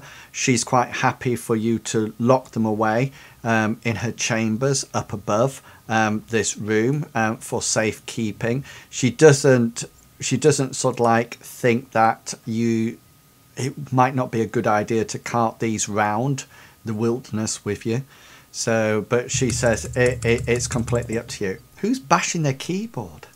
That's I'm only trying to click my mouse. No, you're not Wasn't trying. me this time. You're not trying to click your mouse. You're trying to move your token back onto the table. And you will be completely and utterly unsuccessful. I tell you, it's like teaching year 5, 6 here. It really is. It's just sort of like, okay, then let's just. Okay, there we go. just once, please. Don't make me press number 9 on my number keyboard. Do it. You know what that is.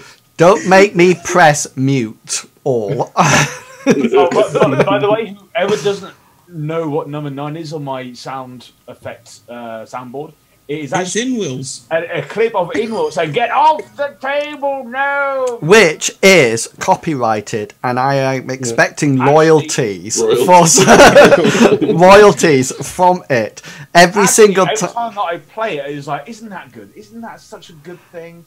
I mean, therefore it comes under review. Yeah. You should make like every time you push on it, it will cast in Will channel. Yeah, it should give me a shout out and automatically donate cheers to me.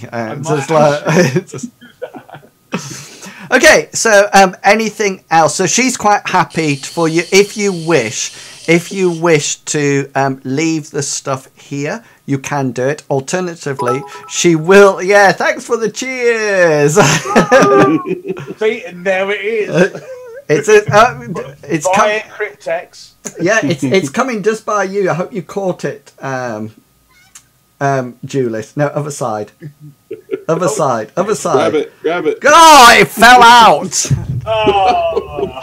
Call yourself a soldier. I don't know. That's catch this grenade. No. The other thing is, Because that's one thing they teach us there all of them. Dude, Catch this grenade. don't they teach you to catch it and then throw it back really quick, like Wonder Woman? Have you not? No, that's where critique comes in. So, in the interest of refocusing, I think we should leave the books here, but keep the amulet.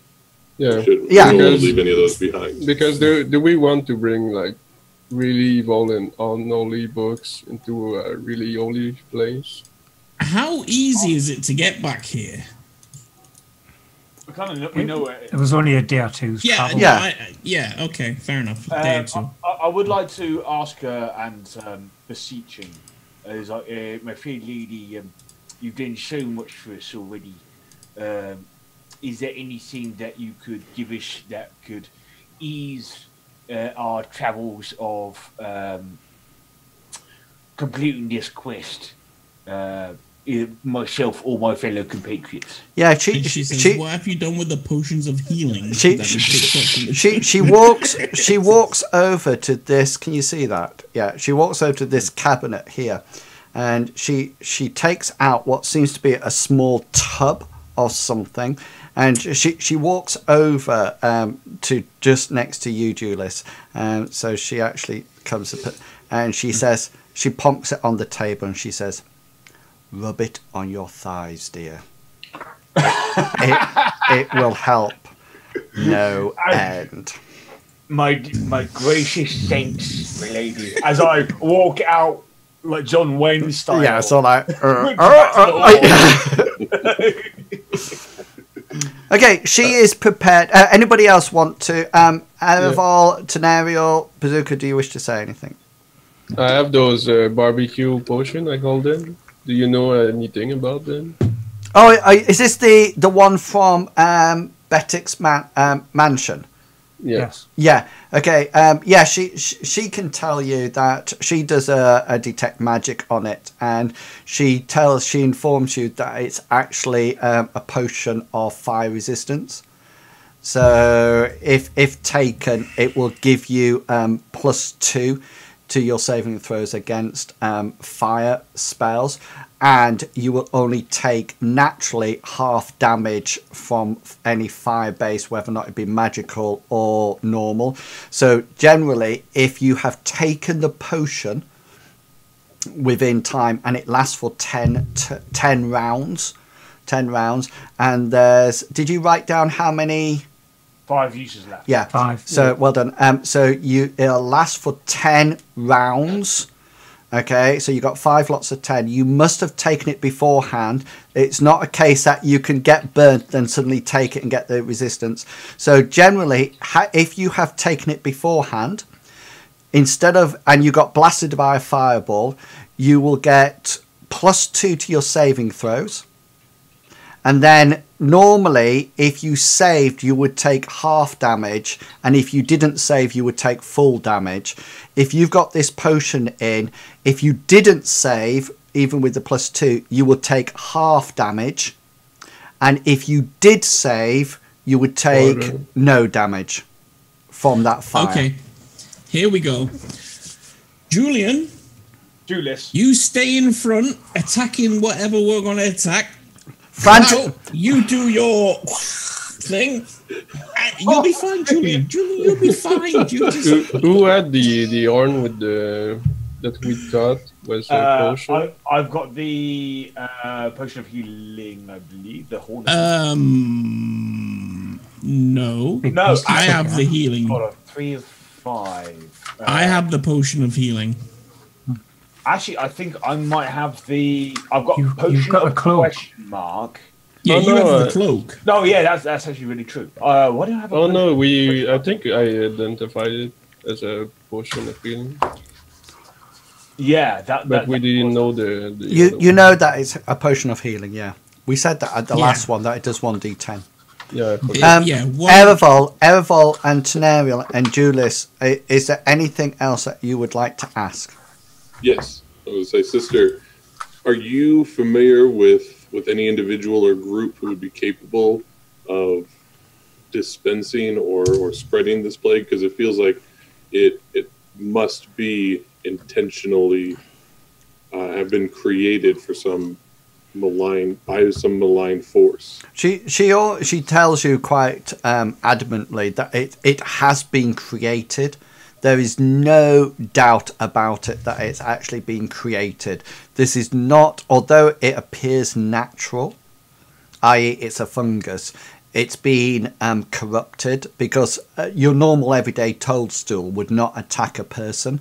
And her only comment is that she sort of like says the only people who really delve into nature and could get to such a level to corrupt nature to this level would be druids.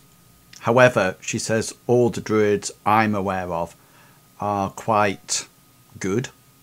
Can when you get a chance, you may want to look at. All at the same time. All at the same time. Yeah. Can't hear you. I'm going to tell her what we come across. Say about the druids, the assassins. Just keep it to the druids. Yeah, no. I'm going to keep it to the minimum, but I'm going to say we have evidence of druids and assassins. She sort of like says that that could very well be it. However, the priority at the present moment in time is to cure the world, and it's only after that we might be able to sit down together and try to identify where the plague actually originated, who brought it into Clarion in the first place. Is there a Rurik did. Bazooka goes. Yeah. Is there a chance that a magical plague that's been created, if that source of magic was cut off, that the plague could die? Is that been anything? She basically says that the plague is not being fueled now.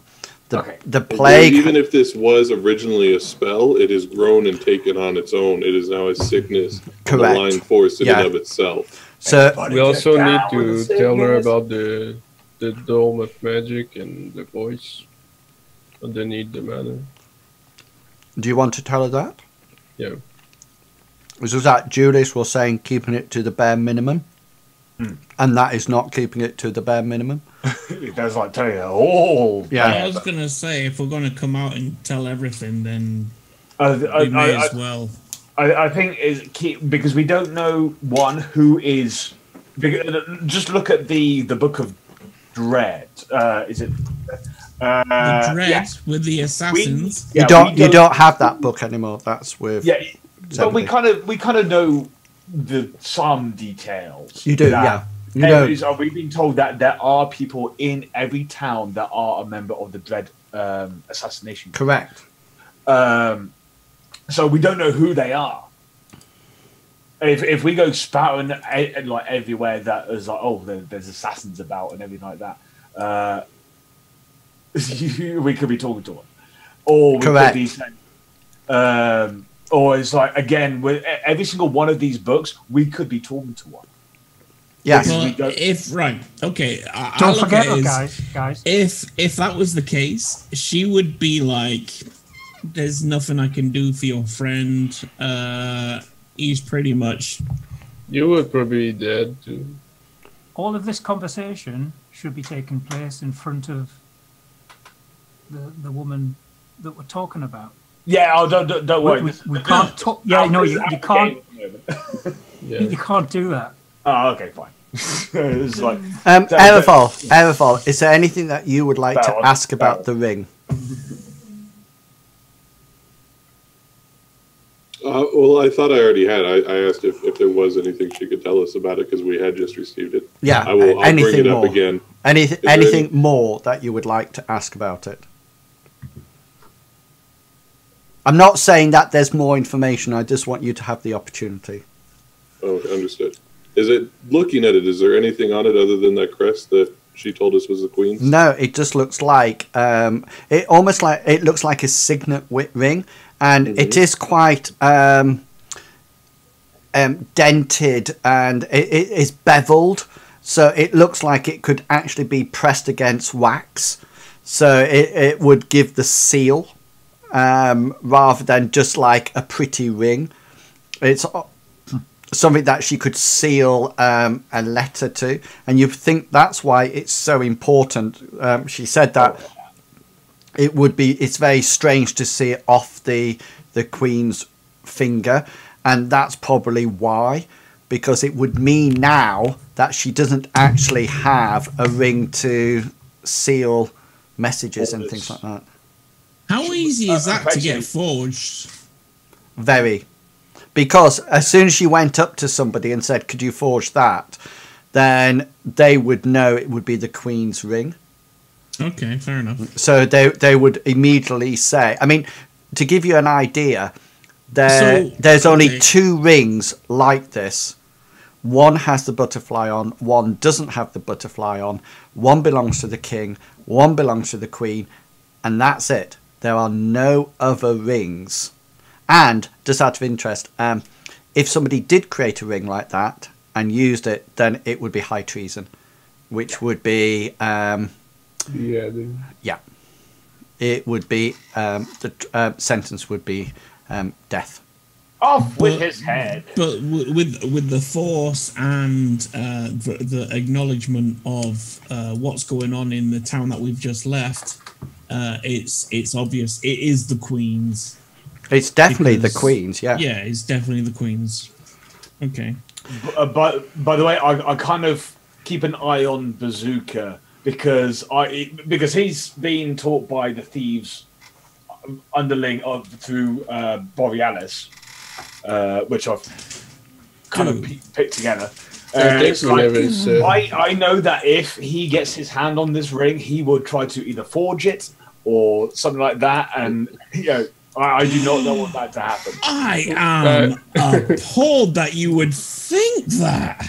But the thing is, I think I or Bazooka never said that her friend is a thief. Well, I can kind of figure that out by myself with my low intelligence. Okay, so let's move everybody on a bit. So basically, what is going to happen is that she will provide. You have got your horses, and you have got your direction, Ervold, because you know that the compass will point towards the abbey. She is providing you with food and water for the travel that will go in your bags. She leads you upstairs to her chambers so you can see where the books are being locked away. They're very nice chambers, by the way, and very ornate. There's Bazooka, you figure there's some quite nice stuff up there. That could actually be sold for quite a nice pile of money. There's various, almost like gold candlesticks and things like that. And is there an opportunity where I can? No, and it would be unwise.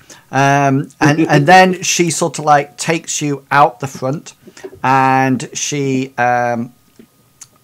Your horses are there. Well, your horses, your pony and your donkey are there, ready for you to ride off.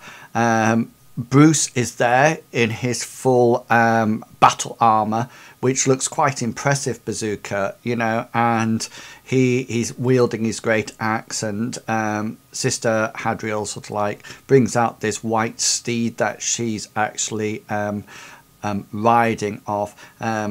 Bruce comes up to you, Bazooka, and goes,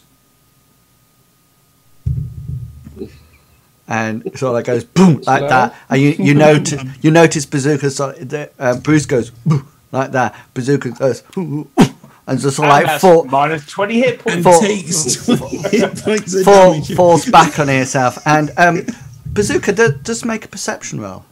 Oh, damn it. That's like his worst quality. Yeah, right.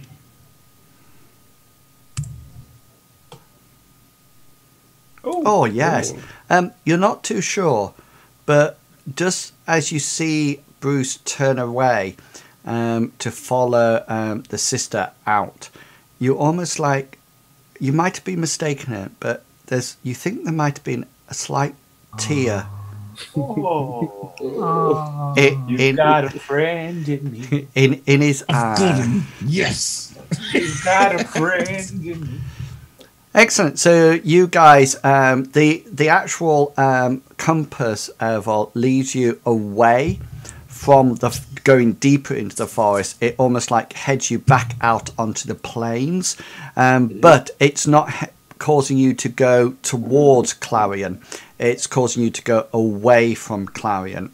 So it's almost like to Julius and Bazooka and Rurik, it's almost like back the way you came, if you can picture that. You spend away from the capital city they were headed towards. Yes, away from the capital, yeah, and away from Clarion as well. Which I kind of find a relief because the beast is still out there. Yeah, and that's interesting, Julius, because you heard no beast howl in the forest when you were coming here. You hear no beast howl out in the plain at all. You see no red eyes round about. You see absolutely nothing. You haven't heard sight or sound of the beast that either is stalking you or you're stalking it. That makes me very nervous indeed. Since Just met it. since coming back from, if you remember, the last time you heard it or saw it was when you were going to Maggot Manor, and as you went through the grounds, you think you saw it there, but you're not too sure. Okay, you spend almost like 3 or 4 nights going further and further across the plain until you come to what can only be called as some shrubland,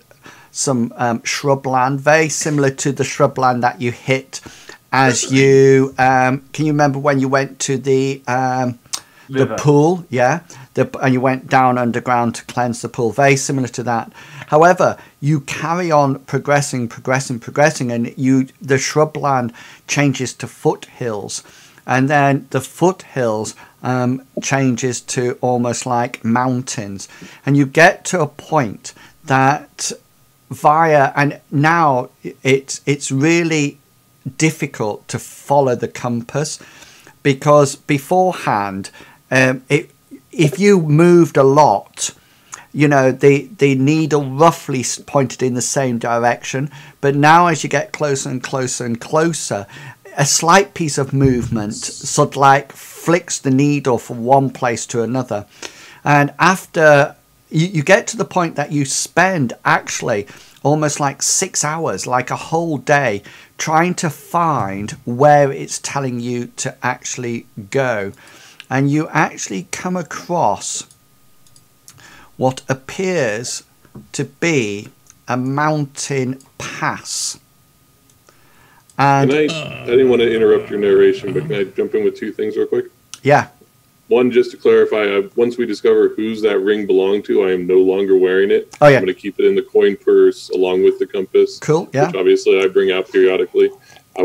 At some point, after a couple of days of this journey, I want to try and discreetly test something with it without anybody else knowing. Yeah, go for it. If I focus on something else, does it change the direction? Like if I were to say, think about the tribe of orcs that slaughtered my home village, does it change where it's pointing? No. It only points to the abbey. To the abbey. Yeah. Okay. Okay. So yeah. Sorry, who was that? Did somebody talk? No. So can you all see this at the present moment in time? Yeah. Yes, sir. Okay. Now there's no like lighting on it because you can actually see it going up before you. Please do have a look. Can you see there is a set way round? Yeah. Here there seems to be 2 options. There's a narrow way up, but there's also the larger way round. Here, just so you know, can you see here? Yes. Yeah. That actually takes you back down to the ground level. So it's as if there's two entrances that actually come up. Okay. To this part, and there's something else as well. Oh yeah, up here, you see this part right there up at the top. Yes, I've seen that. Yeah. Yeah. So that at that point, it seems to go over a ledge, and it obviously goes onto some kind of a plateau, and that's it. Right the way up this pathway, and you need to be aware of this, it is two things. It is a steep slope, and Where? Sorry. where what? Sorry. All the way. All the way up. Oh, all the way the up. steep. Yeah. Okay, I get you. It is a steep slope, and it is very rocky, and it's rugged. Yeah, and so all your movement, okay, it'll take you double the movement to go anywhere. So if you want to travel 5 foot, you would actually have to take off 10 foot from your movement. Yeah. Right there. So it's like the hard way up Snowdonia. Yeah, the only exception to that are these parts here. Longer way around.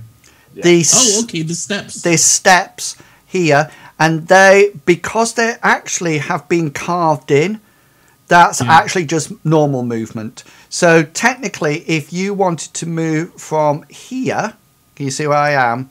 Yeah. To here, then to move from, hang on, I'll just draw it on for you so you can see it. So there to there, instead of being 5 foot, would be 10 foot. Yeah, does that make sense? Yeah. That then up the next bit would be normal 5 foot, but to get up there would be 10 foot again. So, and it's and then it's 10 foot again. So it's just for you to be aware. The other thing that you need to be aware of is these these parts here rocks are not, you cannot go up them. Yeah, so okay. Yeah, unless you have some kind of climbing skill or levitation skill or anything like that. Or a grappling hook? If you've got a climbing skill, yes. Isn't that athletics or acrobatics? Yeah, something like that I'm quite happy to put you on. And then if you got something like a grappling hook and rope, then I will give you the advantage to the roll. The other thing that is important is that you can bow shoot up those. As long as you're not directly underneath. So can you see where I'm pinging now? Yeah. Right. If you were stood there and something was stood here, you wouldn't have the angle. However, if you so was, you'd have to be like here. Yeah, if you was like where I'm pinging now, then you would have the angle. Okay, so you'd have to be like right back against. Click. So you're right back against this rock here. Correct. Do you get advantage on the roll if you're drunk? No. Oh, because that is like perfect. Oh my beer.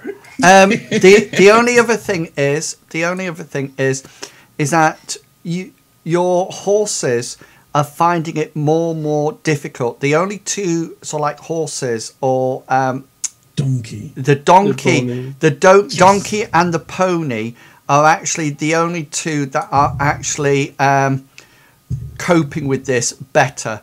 The only thing that I will say is that if there's any sudden movement or sudden problems as we go up here, like an avalanche or something like that, you will make an animal handling check to keep in control of your beasts. Okay. The Rurik and Bazooka, because you're a pony and a donkey who are much more suited to this, you would actually have advantage to that roll. If you lose control of your beast, I'm not going to make it run down the away with you or anything like that. What I'm going to say is that it might knock you off, but the important thing is that your beast will be lame. And therefore, it will not be able to continue to carry you upwards, etc. Okay? Slaughter it for his meat. Would it be advisable then to simply lead the horses up this path instead of riding them? That's completely up to you. Yes, I think that would be safest. Do I need to make a survival check or a handle animal check to determine whether that would be the best course of action? You can do, if you wish. I think it's the best. Either way, anyway. Right. You have so Julius, Cryptex, and Sprocketeer. I believe you have further movement than what me and Rurik have. Correct. So I when I brought your characters round, I just literally put them in one order. So if you want to sort of like organize it. Now remember, if you're leading your horses, then there must be 5 foot between each one of you. Okay, I'm guessing. Right. Okay, 'cause I have the donkey. I'm guessing I'm going to be at the back somewhere. Little donkey. Before Exactly. I follow down the mountain, I must say that as a mountain dwarf, I'm happy we're in the mountain. Yep. Yeah, I was going to say, being a rock gnome, will I have advantage? You're actually happier underneath the mountain. Yeah. And so with the rock gnome, you're happier underneath the mountain rather than on the mountain. Fair enough. I mean, really, a rock gnome is more like a dwarf's bitch, really, isn't it? I'm going to slap you. I swear to God, I am going to stick my sickle in both orifices and make you one hole. Turn you into a paladin shish kebab. A rotisserie. I was like, put it on my hand, put it on your forehead. It's like, come at me. Hey, Scenario, can you actually switch places with me? I think it'd be better if I was further to the back. Yeah. If you wish. Wish my mate was there. I'd get him to freaking stomp you all over. While we're moving to the path, can Yeah. I make a stone cutting check to see if there's masonry made out of the mountain shear? Yes, by all means. I think it's just like a history check, Yeah, isn't it? that would be pretty good thing because of the route in the staircase type thing. Let's roll your history check. Because of stone cutting, my history is different. I can't do that. You need Ignore to that. add +4. Yeah, that's all right. So 14. You both Erval and Rurik, you both have a look. It doesn't look like it looks like the steps have been not chiseled out. It's almost as if they've been Naturally formed. they look like they've just sort of like been scraped. You know, it doesn't look like any stonemason has done it. It looks like it's almost like, you know, I give you what it looks like. You know, when you suddenly decide to put a series of steps down your garden, but you don't want to pay a gardener to do it, and you just sort of like hack out some soil. Homemade. It looks like that. So it doesn't look like anybody with any skill has actually created anything like this. The actual pathway itself going down, you think was probably a course of a river at one point. That sort of like explains the meander, and maybe, you know, there was some kind of spring somewhere and the river came down this way but has long since dried up, and hence, you know, when it got here it might have split off into 2 different areas. Up here, this large area there, it might be somewhat of a pool there, and then it might have found a quicker way down here. That would actually make sense because it looks like it's going to hit that rock I've got here somebody at my door. and Sorry, then one shoot sec. off. Oh, how down exciting. this way. It makes double sense when we're talking about a well and a spring. But I don't get this bit up here. That's why. Before either we way, climb, Let's, I would let's- like to let's remove just my go. armor. Great. Time's getting on. So say again. Before we climb, I would like to remove my armor. Well, we shouldn't be doing any climbing. We're following the path that Yeah. has difficult terrain, but it won't be actual climbing. Yeah, but if I slip and I need to make an athletic, I will get a disadvantage if I got my armor on. You will, but you can also get more holes in you if you get attacked. Well, it's only one armor class. It's only one armor class, so It's, Well, I'm guessing we're going to get attacked by a load of freaking beasts up here. So I'm going to stay on my donkey until we get to about here. cool. I'm leading mine. I'm giving in-wills the advantage here. Thank you. Pinged where Making meta choices big. Oh yeah. So it's like from all the stuff that we've heard about this abbey, well, we haven't actually been told that the well is at the abbey. Yes. That's one thing to note. But as we move up this, and we've kind of identified that this may have been a stream, it kind of makes sense to put two and two together. The well, the abbey was probably created around the well. So the well was actually there, and then the abbey was created round it. So it might not be in the abbey, it could be underneath the abbey, it could be to the side of the abbey, but it's going to be somewhere near there. But it'll be close by, and where's the best place to put a well? At the start of a stream. Yeah.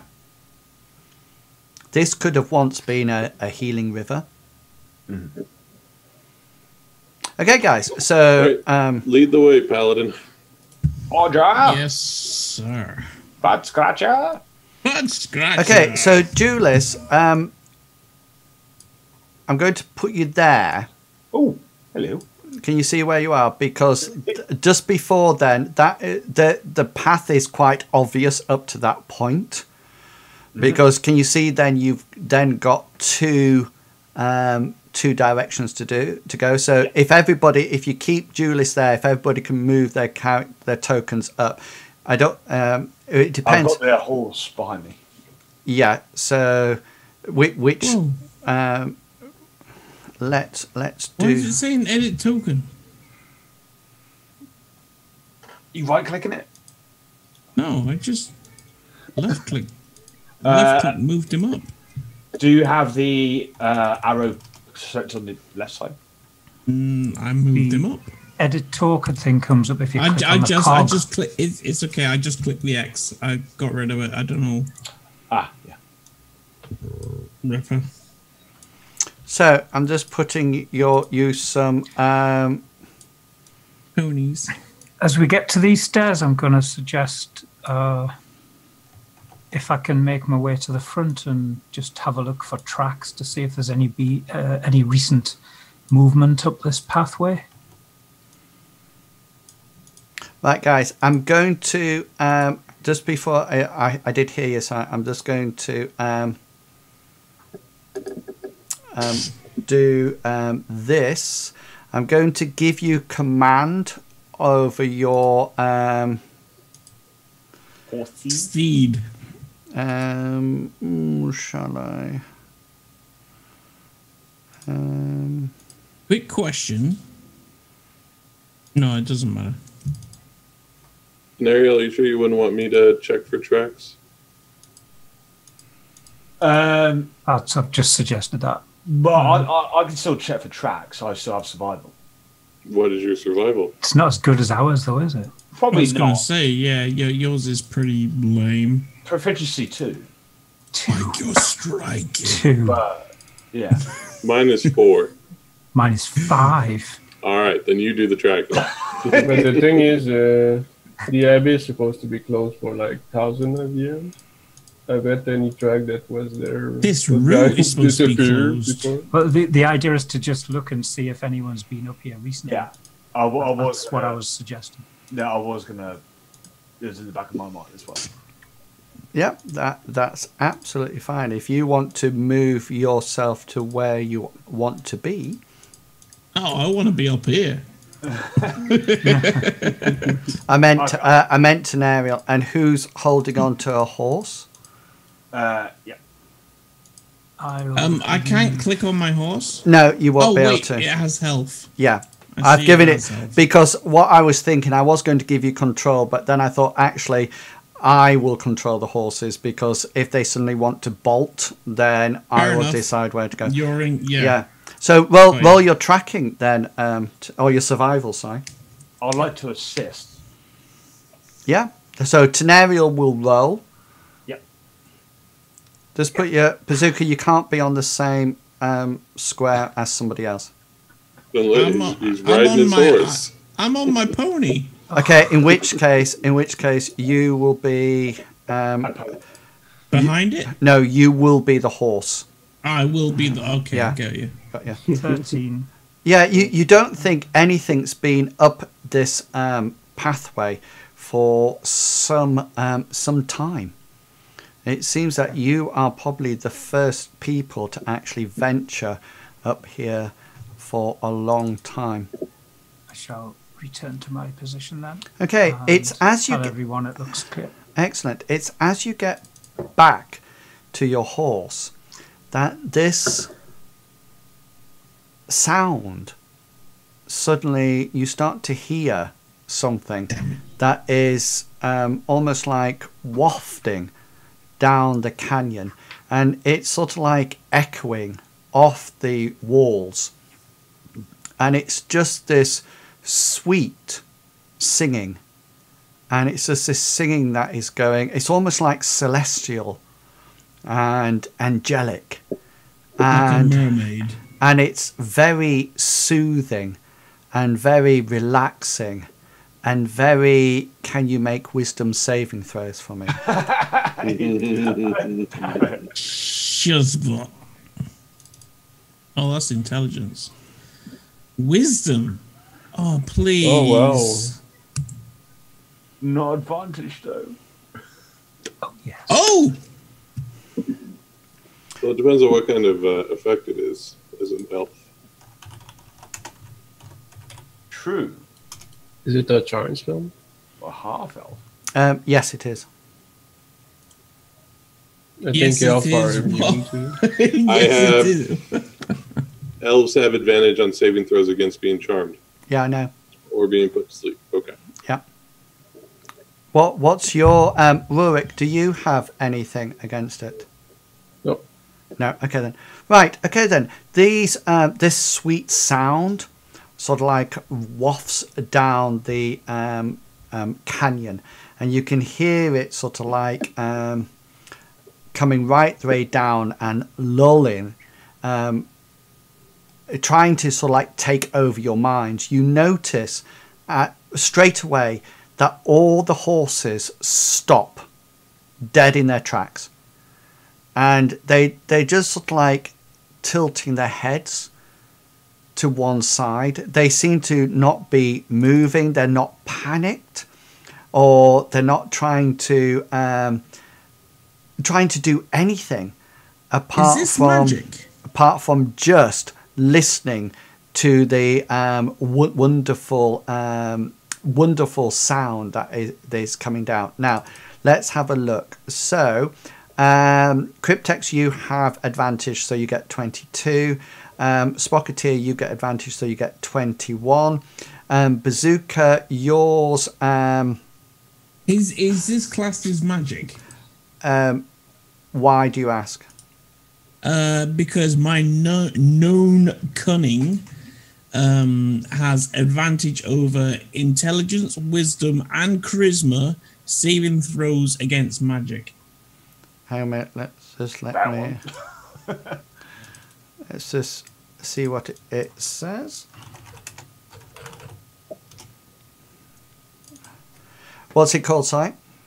Known cunning. No cunning. I can post it. I can post it Yeah. in the thing. You have advantage on advantage on all intelligence, wisdom, charisma against magic. Yeah, so you will get the advantage as well. So Which- this is classed as magic. Okay. Yeah, which means you get 50. So 15, yeah, hang on. I'm just putting. Which you would have got anyway. That's what you got in any case. So. I didn't know if it was a disadvantage or not. So right. So it's a question. Rurik, do you have anything? You don't have anything, don't No. you? No. Okay then. So you what you suddenly find is that Rurik seems absolutely mesmerized by this this singing. Where is he? Where is Rurik? He's And, there. Take a second.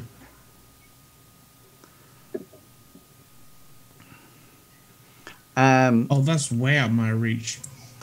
He just seems to stop in his tracks and just sort Can I of approach him? hang on, let me finish because I'm not finished. He does seem to be stopping in his tracks, and Julius, you're the closest to him. You almost like see his eyes glare over, and he's almost like probably the word besotted is probably the best sort of like description. And then from the air, there's this this flap of wings that you suddenly notice that above you there is a series of what can only be classed Angels as winged women with feathered wings, and they seem to be carrying some sort of this. back your bow. Can you see now? All right. Herpes.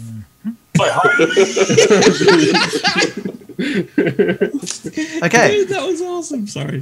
So you can see them, and they seem to be carrying some kind of clubbed weapon in one hand, and Did you know you left the actions and stuff in it? Yes, I scrolled down. I was like, no. no, that's You're saying they, but I'm only seeing one. yeah, but you can see one at the moment, but the others are sort of like flying around, circling you like It's free to hit. like vultures. That's fine. One target. What?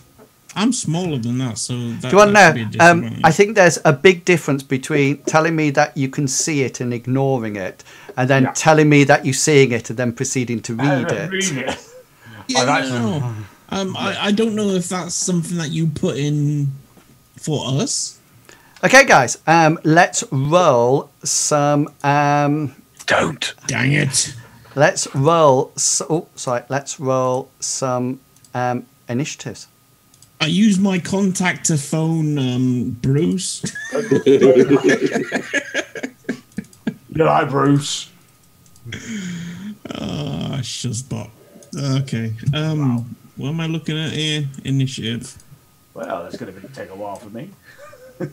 This is. I'm still. Who have I got? I've not done mine yet. I'm trying to find it. Initiative. There we go. Thank you. That said 20, then it rolled down to 14. That sucks so much.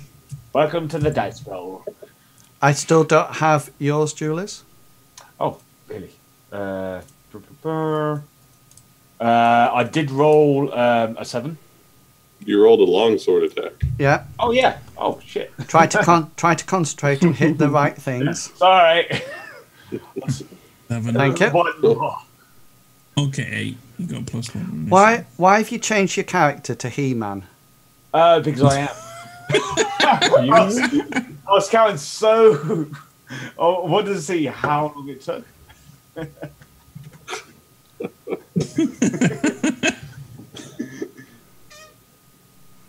Okay.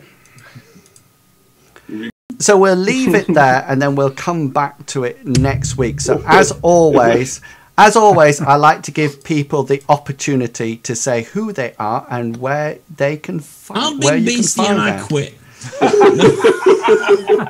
Okay. So Sprocketeer, where can we find you? Oh, you can find me here, and on Sundays you can find me at Fuzzy Mushroom Blues. Oh yes, good. Curse Yeah. of Strahd game. Good one. Yeah. Starts at about midday or 1 p.m. Sundays. Other than that, I'm nowhere. Excellent. Do you want to shout that out in my stream? That would be fantastic. Okay. What about Clout? Where can we find you? Kutalen, you can find me in the game of Sunell, or you can find me in the chat of those streamers there. Yeah. Excellent. Well, we can find him anywhere. And Big, where can we find you? You can find me on Twitch TV/Big Beastie. If you scroll down, my whole life link. It feels like I'm shouting. I'm sorry, I'm taking the ear out. If you scroll down in my Twitch channel, right there, as Inwills has kindly put it up, you'll find my everything. But you will find me here on a Saturday. No, on a Tuesday. We're on Saturday. On a Tuesday, I'm drunk. I'm sorry. Playing some Shadowrun. Excellent. And Flat Battery, you're up next. Hi guys, I'm Flat Battery. You can find me on Twitch TV/flat_battery. I'm sure Inwills will post a link in a sec. Yeah, I will. I'm a variety streamer on Twitch TV, playing a lot of different other games. Currently playing into PUBG, do a bit of creative here now and then, and always on there you go. Saturdays doing the wondrous D&D, as you just see. Excellent. Wow, And what finally, coincidence, you're playing the same game as me. Cryptex, where can people find you? You can find me right here on Twitch, Cryptex_81. Been playing some Fallout 4 DLC. Also at Cryptex_81 on Twitter. I usually post there when I'm about to go live. And also at Cryptex Gaming on YouTube.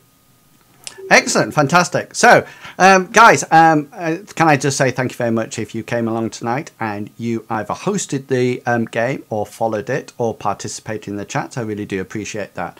As I head off, or we head off into the back beyond, I would just like to leave you with one thought. I would like to say to you, say what you think and be who you are, because the people who mind don't matter and the people who matter don't mind. Have fun. Have fun, and I'll catch you all later. And until then, consider yourself waffled. I'll see you all later. Bye.